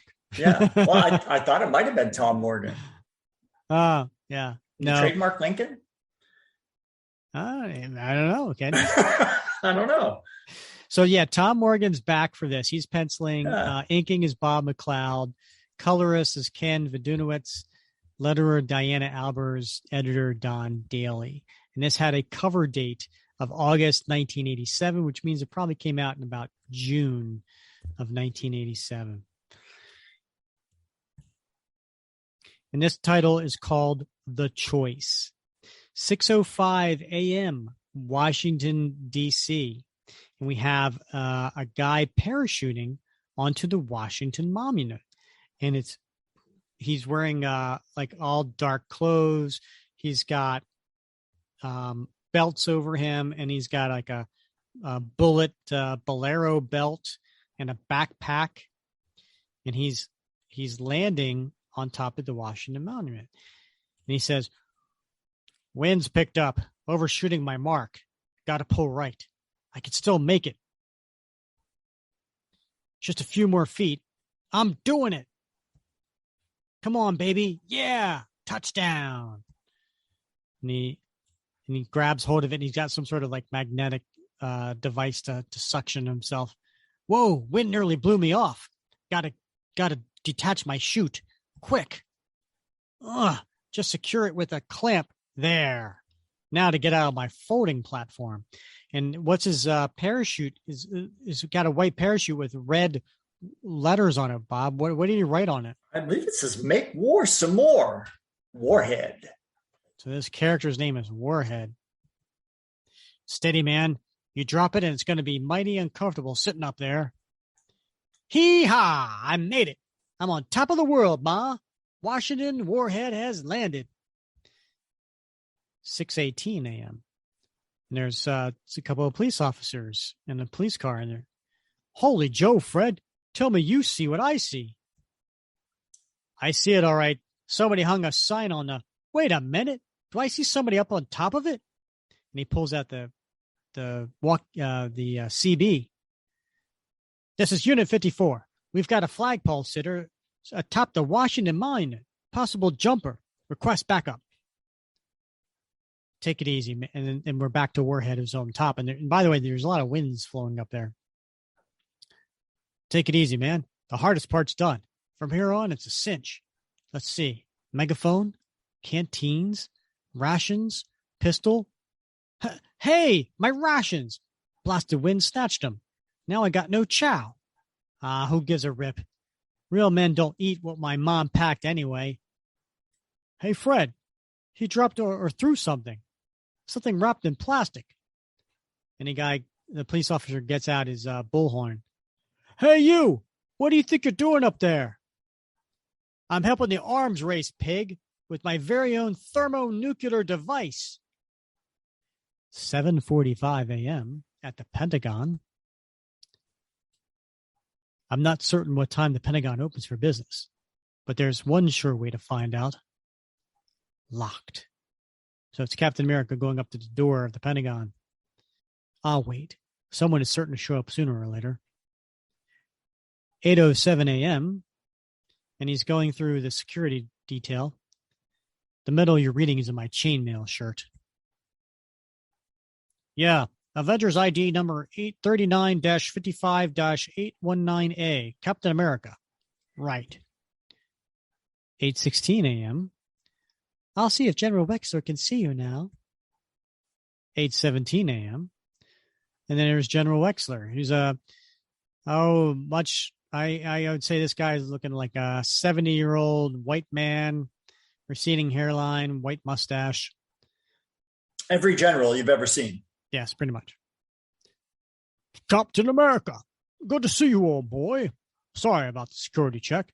Anyone could be wearing that costume, you know. I understand, sir. Sit down, sit down. I'm here, sir, because of something that occurred 2 days ago in California. I had a run-in with Lieutenant Michael Lynch of an outfit he called Division N. With Lynch was his protege, G.I. Max. Since you, sir, are Commander-in-Chief of Human Resources Research, I can only assume that you know about Lieutenant Lynch's project to create a new breed of super soldier. Go on. Far be it from me to tell the military what to do with and whom to do it with, but if the lieutenant's activities were officially sanctioned by this office, I wish to voice a citizen's protest. Dealing with Curtis Jackson, alias the Power Broker, in order to acquire superhuman soldiers is reprehensible in light of Jackson's criminal record. I cannot comment upon whether Lynch's activities were sanctioned by the department, but I assure you I will look into the matter. If you permit me an observation, Captain, it seems to me you're a bit sensitive about the subject of super soldiers. Cap didn't like that comment. No, he has a bit of a stern, sour look on his face there. Well, I have a meeting to attend. Sorry I can't chat with you longer, old boy. And then the two FBI agents, Farber and McNulty, come in. Captain, we've been trying to get a hold of you for almost a week now. Oh? I mean, you didn't get any of our... I've been involved in a case, incommunicado. What is it your department wants to see me about? We don't know. Our job's just to fetch you.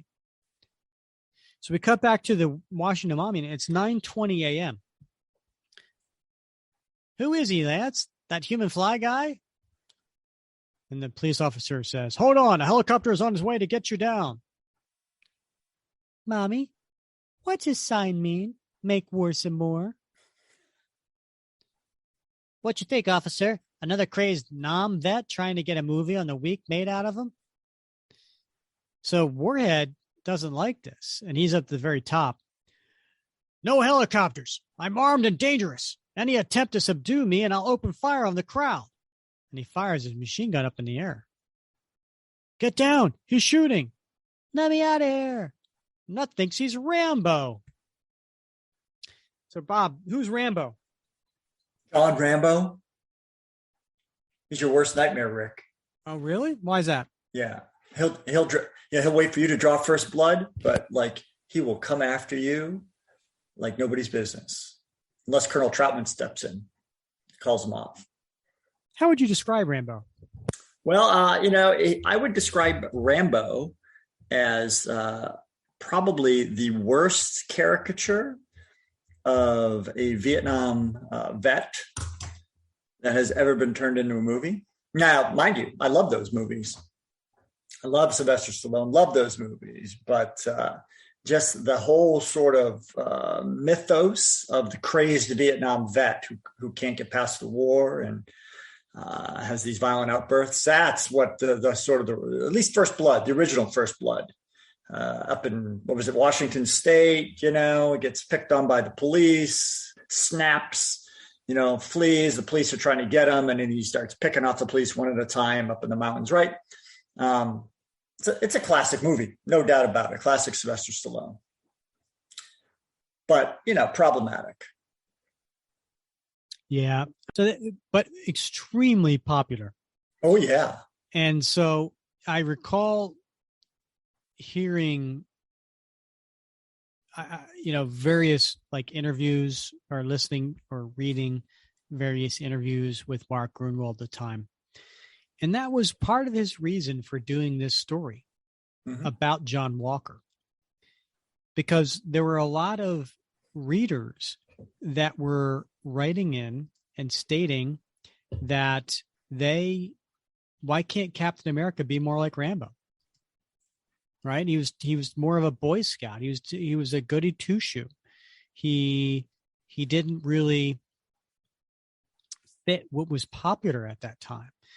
And by the way, I had an opportunity to talk with Mark Gruenwald's wife, Catherine Schuler Gruenwald, and she talked about this. She talked about what Mark was going through at this time. He was a huge Captain America fan, and what he was going through at this time with John Rambo's popularity. And so, if you have a chance, go listen to episode 11, where we interview Mark's wife, Catherine Schuler Grunwald. But yeah, Rambo was a big deal, and certainly, well, a pop culture phenomenon for sure. Yeah, and certainly something that Mark had to overcome, and that's part of the impetus behind the John Walker storyline. So now Steve's in front of the commission. 10:02 a.m. If it isn't the elusive Captain America. Who are these people? That's the president's seal behind them. Wait, I recognize General Houston and the heads of the CIA and FBI. The way this room is set up, it's like something out of the Spanish Inquisition. Nobody expects the Spanish Inquisition. Our chief elements are surprised.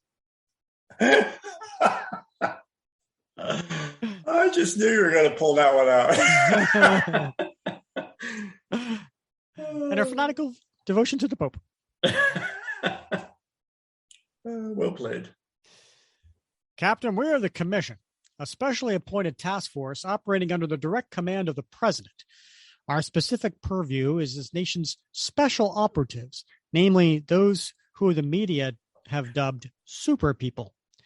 We were the ones who instigated the formation of the Freedom Force team when your Avengers proved less than cooperative. The Freedom Force? The Avengers had a run-in with those dishonorable ex-convicts. So what he's referring to is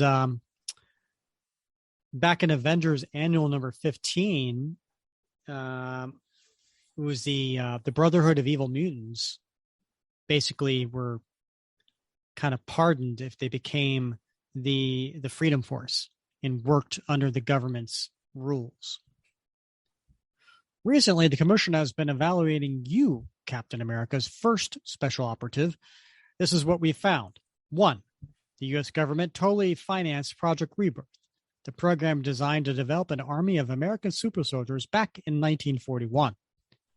2, you, Stephen M. Rogers, volunteered to undergo the super soldier experiment and signed a contract stipulating you'd serve your country in an official capacity until the president relieves you of duty. If you care to examine the documents, no need. 3, when Project Rebirth was discontinued upon the death of its principal scientist, you were the sole recipient of the treatment. According to official documents from the FDR administration, the concept of using you as a symbol of fighting America originated in the president's office, perhaps with President Roosevelt himself. 4, you verbally agreed to serve your country as its, shall we say, official mascot. This agreement modifying but not negating your previous written commitments. Is this leading to what I think it's leading to? 5, the uniform you now wear was designed and constructed by the employees of federal government. 6, that shield you carry was designed and constructed by employees of the federal government as well. 7, the very name, Captain America, was a creation of some long-forgotten person on the federal payroll. 8, you disappeared on May 2nd, 1945, but were never officially declared dead, nor discharged from your duty. Hence, all of the terms you agreed to when you volunteered for Project Rebirth are still legally binding. The bottom line is, we want you to work for us, again, as per terms of your contract. But since my revival, I've been serving my country according to that agreement with the Avengers, with S.H.I.E.L.D., and on my own. My record of public service is well documented with, you failed to make an important distinction, Rogers. You are not Captain Avenger, Captain Shield, or Captain Solo. You are Captain America. Your service to those independent agencies, regardless of the nature of your activities, does not constitute an acceptable alternative to fulfillment of your tour of duty to your country. Why? After these years, are you just now getting around to informing me of this? The Commission cannot be held accountable for the oversights of previous administrations, Rogers. We can only rectify matters as of now. To do so, you will resume your official position as America's super soldier and have all of your activities coordinated and assigned by this office. But I've been acting autonomously for years now, and what happens if I don't accept your terms? What do you mean? You don't have a choice. Of course I do. This is a free country. A free country governed by laws. You legally agreed to these terms. They remain binding if you tell him about his tax returns. I have it here. It's come to our attention that you were recently the recipient of almost $1 million of the taxpayers' money, owing to the fact that you were not officially declared dead when you disappeared in 1945. It should be obvious to you that since you were not actively serving in any official capacity, you were issued that money erroneously. I spent almost every cent of that money creating my national computer hotline. What are you saying is I must return the money? Not at all. When you return to work with us, we'll get our money's worth from you. And if I don't return to work, I'll have to forfeit the money? Yes, the money, your uniform, your shield, and the very name of Captain America, as we said, are rightfully ours. But why speak of this absurd? What reason could you possibly have to disobey a presidential mandate? Have you not pledged yourself to the service of your country? We are America, Rogers. We are your commanding officers. It had not even crossed our minds that you wouldn't have a difficulty obeying our directive. I'm just used to operating with relative autonomy, sir. Could I have a time to think before I give you my answer? Well, all right. You can have 24 hours. Let me make one last thing clear, Rogers. America needs a popular high-profile mascot, an operative. If you will not be that man, have no doubt we will find someone else to be Captain America.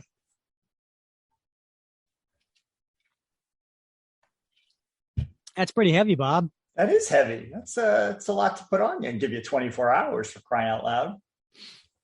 So we cut to John Walker, the super patriot, and he's in an apartment, and he's doing push-ups. Always wearing his white boxer briefs, Bob, by the way. This is what I've been doing, Rick, to try to lose weight. Maybe that's what's the problem. Maybe I'm putting on too much muscle mass. Yeah, that's totally got to be it. Are you doing push-ups on your index finger yep. like he is? No, absolutely. Oh, yeah. Nice. I'm on the couch when I'm doing it, but yeah. 10:42 a.m., Atlanta, Georgia. We interrupt this program to bring you a special news bulletin. And then sitting on the couch watching the TV and his client is this agent wearing a suit. Oh, man, I hate it when they interrupt Wheel of Fortune. And John Walker's counting his push-ups, Bob. Are you up to 507 push-ups? Well, I use those three numbers, 5, 0, and 7. But we're all involved. The TV says, an unidentified gunman has somehow perched atop the Washington Monument, has opened fire twice on the crowd below. Now we take you to Katie Harmon on the scene in Washington. Police are baffled as to how the self-styled warhead got atop the 555-foot structure on what he's planning to do. Johnny boy, are you catching this? What an incredible opportunity for us. The monument is so symbolic. If you were to find a way to get that Looney Tunes super, it'd make the national news. The name Super Patriot would be on everybody's lips. What about my rally tonight, Ethan? Can it? This one stunt is worth 20 rallies. Get dressed. I'll cancel the rally and book us a flight to D.C. 10:51 a.m. And there's somebody looking at Warhead on the top. What's he look like, Jer? He's armed to the teeth, and he's tinkering with what looks like one heck of a time bomb. He's these two people in a police helicopter. This is Mobile 717. We got the perpetrator in sight. He seems to have a caseload of explosives. What's our next move? Over. Hey, a chopper. Didn't I warn him about them? Get that chopper away from me. If it comes any closer, say goodbye to the monument. Think I'm kidding, huh?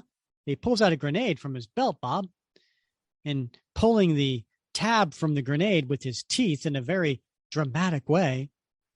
He then tosses the grenade out into the air and explodes halfway down. Thank God. And it makes a big noise. Boom. All right. Get hightailed out of here. Now I can get back to work. Blast. Starting to sprinkle. 11:19 a.m. Cap's getting out of a taxi.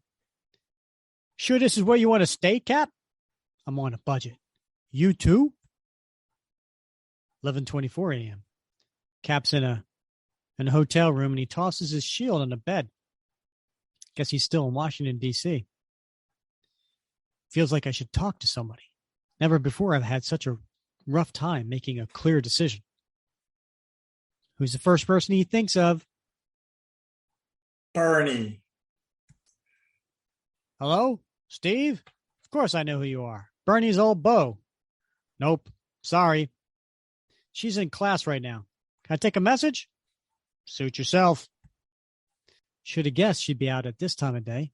Usually the only time I get hold of her is on Sunday nights. I wish I could reach Jack, but a nomad has no permanent address. I've got other partners' confidence. Someone's bound to be home. Sam Wilson, maybe? So we see Sam sitting in his office. So that's what the feds wanted you for? Sounds to me like you're not given much of choice. If you want to play ball, you got to play by their rules. If they ask you to do something you can't stomach, you can always bail out then. And then we cut to Shield. I'm sorry, Mr. Rogers. Colonel Fury is out of the country at the moment. May I take a message? Dennis Stumphy. So we cut to D-Man. He's recovering in a hospital bed. Hey, good to hear from you, CA. Yeah, I'm doing fine. Should be out in a few days. What's that? Whew, that's pretty heavy. I haven't been in the business long enough to give anyone advice. Look, I'm sure that whatever you decide will be the right thing.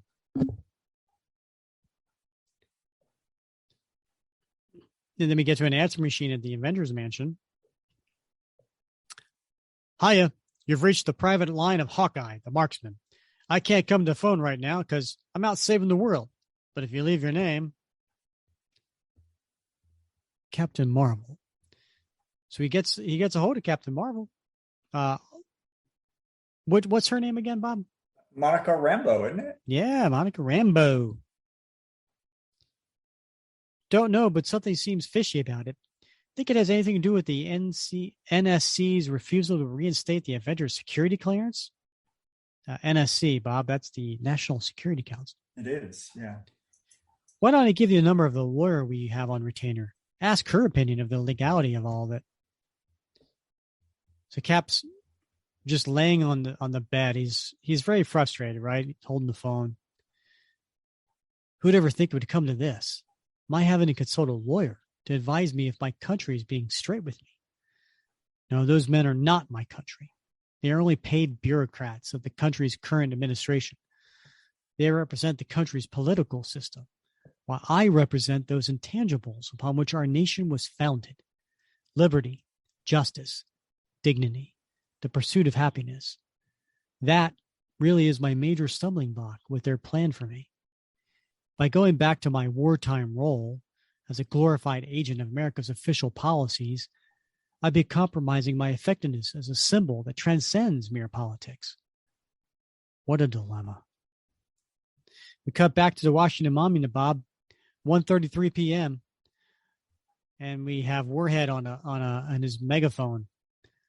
America's been a nation of wimps and bunglers. We talk big about the Libyans, the Iranians, the Nicaraguans walk all over us. America needs to flex its muscles again, show the world who's boss. To do that, we've got to go to war. A whole generation has come of age since Vietnam. A whole generation who's had no way to prove its manhood. We need to declare war on somebody. The Arabs, the Libyans, maybe even the Ruskies. Only war can strengthen our national character. To spur the leaders of our nation into action, I'm making a stand. I've got me a nuclear device up here that I've just armed. It's set to go off at midnight tonight unless America declares war on somebody. Anybody. I'm not choosy. Tell the president he's got only 11 hours before the Washington gets nuked. Can he be serious? At 2:55 p.m., Bob, an hour and 22 minutes later. So Ethan and Super Patriot coming out of a taxi. And Ethan says, we're in luck, Super Patriot. The nutcase is still up there. I'm not so sure about this, Ethan. I may be brave, but I'm not stupid. The radio said he claims to have a nuke, and he'll detonate it if anyone tries to interfere. You have to be as nutty as he is to want to go up there and play patty cake with, think positive, old bean. This will make you a national hero. 3:02 p.m. And we have Super Patriot walking up to a police officer, and he's showing his costume as if that's going to make any difference. Excuse me, officer. My name's Super Patriot. Maybe you've heard of me. I was wondering if I could be of any help. Never heard of you, pal. Now get back to the other side of the cordon. Perhaps you aren't aware of a man of power. Watch.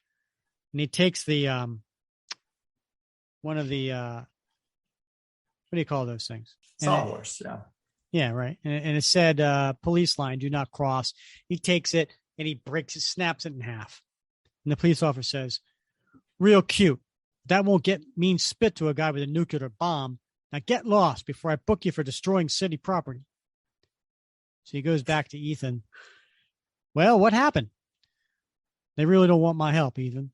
Come on, let's get out of town before the whole place blows. 3:21 p.m. Cap's sitting on his hotel bed. He's got his shirt off. Looking pretty manually there, right? He does. My wife, man, if I had my boots on a bed like that, my wife would have my hat. He's got his arms crossed behind his head because he's laying on a pillow, which demonstrates the fact that he's really thinking. What would be the worst that could happen if I went along with the commission's mandate? As a high-profile representative, they couldn't ask me to do anything too un-American, could they? They undoubtedly want me to quit the Avengers. They're not officially approved of. Would they assign me to Freedom Force? Or maybe send me to Nicaragua to help the Contras? I'd have to give up the hotline. Couldn't answer the calls of both the government and private citizens. And if I refused to be the Captain America they wanted, I'd have to go to Tony Stark, ask him for $1 million loan to get the commission off my back. I had to give up my Cap uniform, maybe adopt a new costume identity like when I became the original Nomad. Worst of all, I'd have to deal with the fact that someone else was in my uniform, using my shield and name. Either way, I'd be giving up. And then his phone rings. Now who? And it's the attorney. Captain, Inger Sullivan, what I need before I can proceed is a copy of the agreement you signed in 1941. I'm quite confident that no matter what it says, we could fight it in court. What I see as the real issue is, who owns the Captain America concept? Those who created it in the abstract, or you who created it in the concrete? So Cap hangs up. 4:16 p.m. He looks like he's got a migraine. 4:58 p.m. And we're back to the Washington Monument. And it's dark, it's rainy, it's windy. And John Walker is coming back up to the police line. I ought to have my head examined, letting Ethan talk me into this. Still, he has a point. If I want to make a bigger name for myself than Captain America, I got to use deeds, not words. And all of a sudden, there's fireworks going off up in the sky around the monument. There's the fireworks. Ethan set off my signal to move. With any luck, the nutcase on the monument will be so busy checking out the light show, he won't see me approach. And so he throws off his trench coat, and he's in his Super Patriot costume, and he's got a backpack on, and he leaps. See you in a bit. Stop him, Joe. Guy runs like greased lightning. 4:59 p.m. And he gets to the bottom of the monument, and he crashes open the door, and he gets to the stairway. Made it. Those flatfoots don't have a prayer about running my strength-augmented legs. Sure was risky setting off those flares. If Warhead were that nervous type, we'd all be ash right now. The elevator or the stairs? Don't want to chance a power failure. According to Ethan, there's 898 steps to the top. If I take 3 at a time, 5:02 p.m. We're at the top of the monument where Warhead is. Back, all of you. I don't know what you're up to. You try another stunt like those fireworks, and I'll show real fireworks. You hear? And he's firing the machine gun, and he's firing it down at the ground, and the police are all scattering. He's shooting at us. Fall back, fall back. We didn't set off those fireworks. 'Twas a wise guy in the crowd. We have him in custody now. Now, you mind telling us where you got yourself a nuclear device? So that's it. You two jerks don't believe I really have a nuke, huh? Well, I do. Got it from the Advanced Idea Mechanics. Go check, but tell the Prez there ain't much time left. Advanced Idea Mechanics. That's one of them terrorist groups, right? Yes. One of my men has already been investigating all private arms suppliers, including them. Can we just have the president pretend to do what he's asking, just to get him down from there? 5:15 p.m. Kev's back in his hotel. He's looking out the rainy window. I ought to step out. Haven't eaten all day, but I just don't feel like doing anything until I sort out what to do. Wonder if Bernie's back from her class yet. Her housemate said he'd expect her to be late tonight. Wait, I know someone who I haven't talked to yet. Hello, Mrs. Ridley? This is Captain America. Oh, I've been better. Yes, very busy. Is your son home from school yet? Could I talk to him?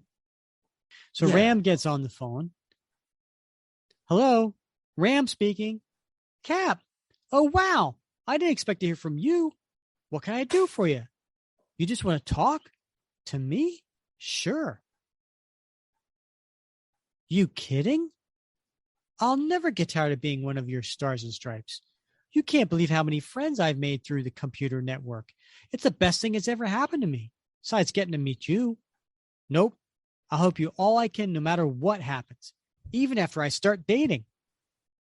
Rick, I don't know if you've noticed this, but yeah. Ram's bedroom looks a lot like your man cave. Well, Bob, there may be some truth to how what I look like when Ram was Ram's age. He's got the art on the wall. He's got the figures. He's got a shield there. The glasses. Yeah, he's got the whole thing going on, man. Yeah. Well, it's true. Maybe that bedspread. I got news for Ram. Maybe he didn't get many dates. He's gonna have time to do the computer network thing. Mm-hmm. So Steve answers Ram, well, I've got to go now, Ram. And then he thinks to himself, no matter what I do, I'll be letting Ram and my other hotliners down. If I sign up with the government, I'll have to disband the computer network. If I give up being Cap, how can I expect people not to lose faith in me or the ideals this nation was founded upon. So we cut to John Walker, 5:59 p.m. Once I make my move, I'm going to have to work fast. If that jerk does have a nuke, I've got to disable him before he can set it off. If I'm lucky, resetting the timer is real complicated. Hope this rain doesn't make it too slick to climb. Here goes. And what he's doing, Bob, is he's inside, but he wants to punch through some glass to get to the outside so he can crawl up the Washington Monument to get to the top where Warhead is. Better not look down. And he has these claws on his wrists. It almost looks like a Wolverine claws, but of course they're coming from his wrist, not through his hands, knuckles. And then Warhead looks down. He heard a noise. What was that sound? Like a crash, real close. Someone trying to sneak up on me? Wish I could see the blasted side of what? A hand. And he starts firing his gun, but John Walker removes his hand pretty quickly. Sharp odds that punk's got. Got to scramble around to another face of this thing. You're dead, creep. You're going to be scraping you off the ground with butter knives. At least if he's trying to shoot at me, he doesn't have time to arm the bomb. Don't look down, man. Don't look down. Easy, easy. If I drop this throwing star, I'm sunk. Okay. Now, steady. Show yourself, traitor. Let me see what lousy peacenik has the guts to climb up here. I didn't imagine you, man. I know you're here somewhere. Hair's blowing in his face. Gotta make this shot. And he throws one of his throwing stars and he hits him in the temple. I'll kill you. Dropped his Uzi. Gotta move. Kill. And he pulls out a pistol and he fires in John's chest, point blank. Bam, bam. Got you, you sticking dove. Got you. He would have had it not been wearing uniform made of Kevlar. Now to shake this snake off his perch. Huh? And he does. He throws him right off. He basically kills him, Bob. And then as he's falling, gonna go out like a man. And he pulls out a pin from one of his hand grenades and he blows up midair. And then John Walker thinks to himself, well, I rocked his perch. I forgot this blinking nuke was up here. Did it? Thank God. Still here. What was I thinking of when I yanked on this platform? Guess I was so afraid he'd shoot me in the face, I forgot about this thing. This is a nuke, isn't it? Never saw one before. Better get this down quick. He said it was set to go off at midnight. Hope they can disarm it in the next 6 hours. 6:19 p.m. He comes down, and the police are waiting for him. Okay, hold it right there. Glad to, as long as someone takes this nuke off my hands. Good Lord, it really is a... Yeah, and it's all yours. I've done my bit. 6:40 a.m., Bob. So we've cut 12 hours later. And it's the morning. Steve's leaving the hotel in Washington, D.C., but he's dressed in his civvies. Still a bit early. I have time to get some breakfast and catch up on the news. Funny how calm I am now that I've made up my mind. 6:43 a.m. He's at a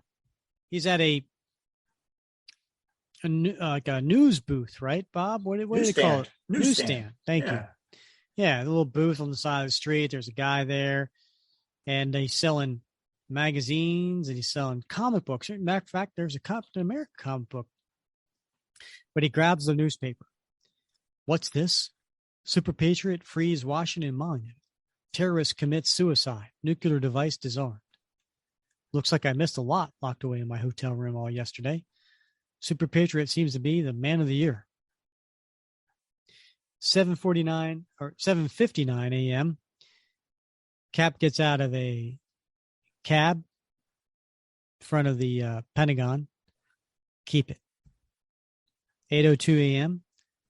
He walks in. Steve Rogers to see the commission. This way, 8:03 a.m.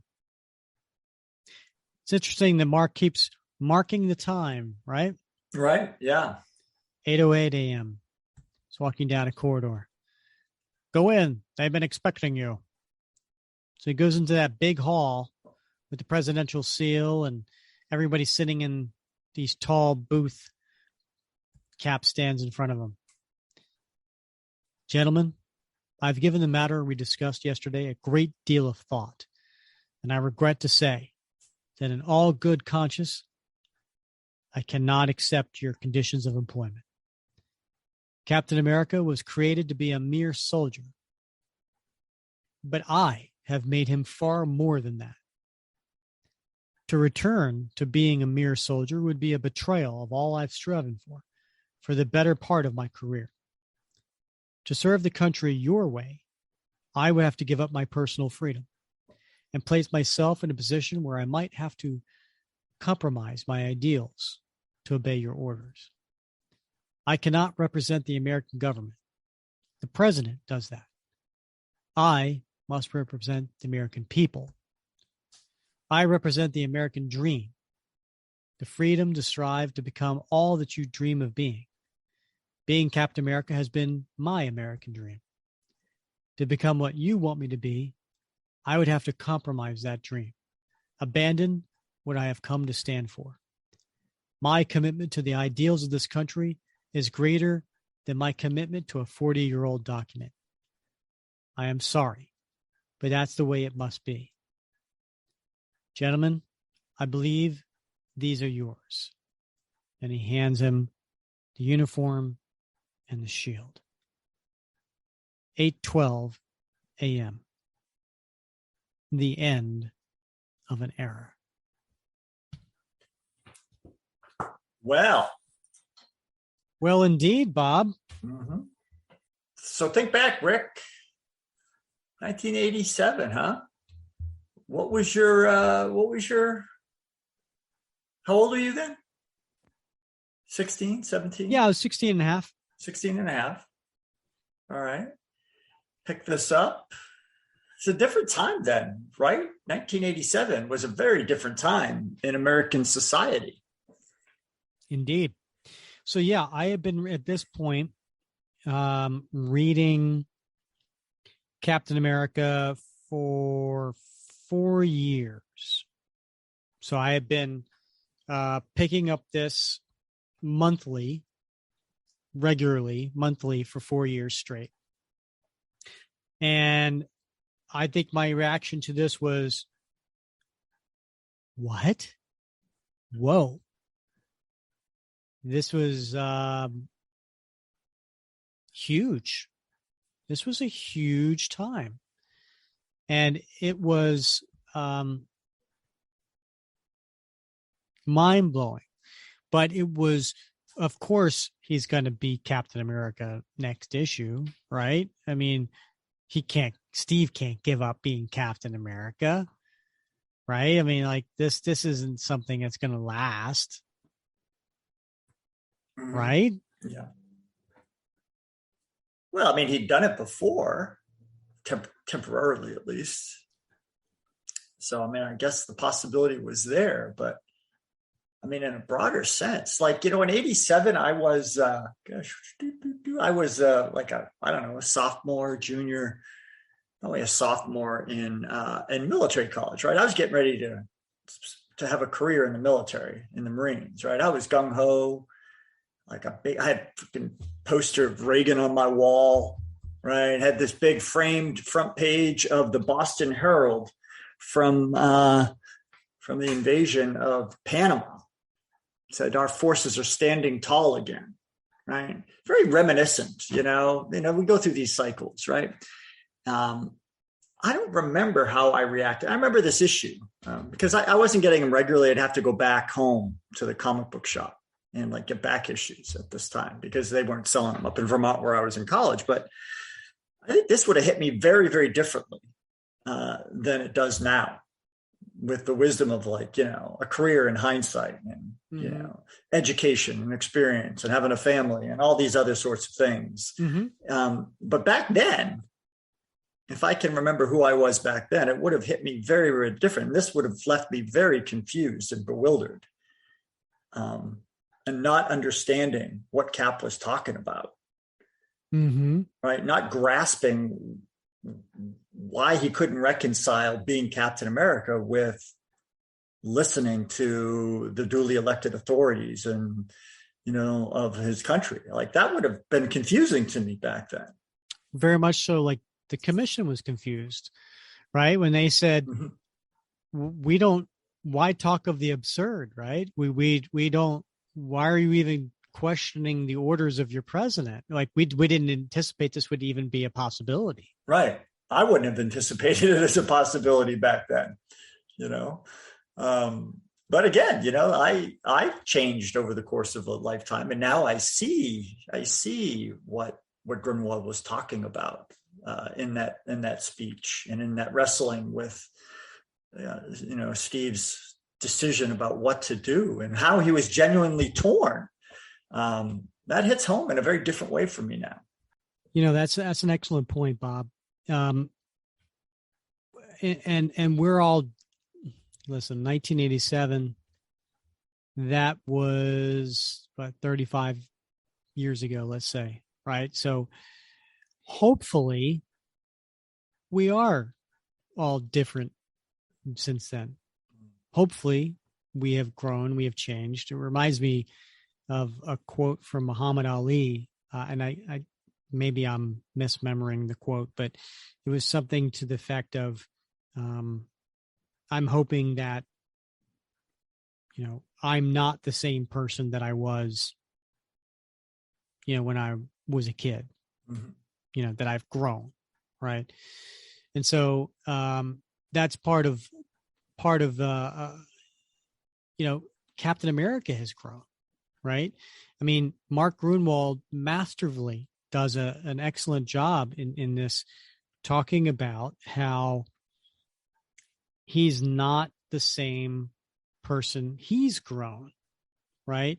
That he's not this soldier that he was, that he represents the American dream. Back in World War II, he didn't represent the American dream. Not at all. No. Right. He was a super soldier. Yeah. That's what he was. He was a super soldier. And so, sometimes, listen, to our listeners out there, who every one of you is a true Captain America fan, right? Like you wouldn't be listening to this podcast if you weren't.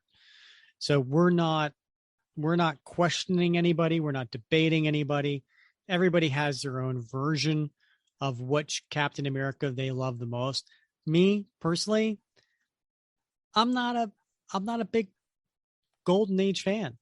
Like I don't own a Golden Age comic. I own everything from 1964 to now, as far as, the Silver Age to now, ever since he was. I elected to not go back and look at and get Golden Age because he's not, that character is not the same character I know and love. Right? The soldier from World War II is not the character that he has become.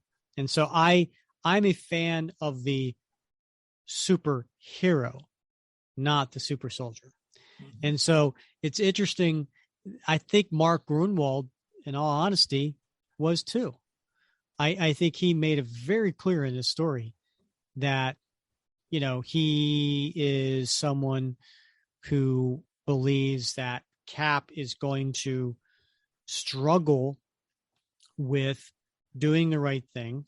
Obviously, he this whole issue, every part of Steve's story is him struggling with what to do and reaching out to his close loved ones, right? His close friends to help him.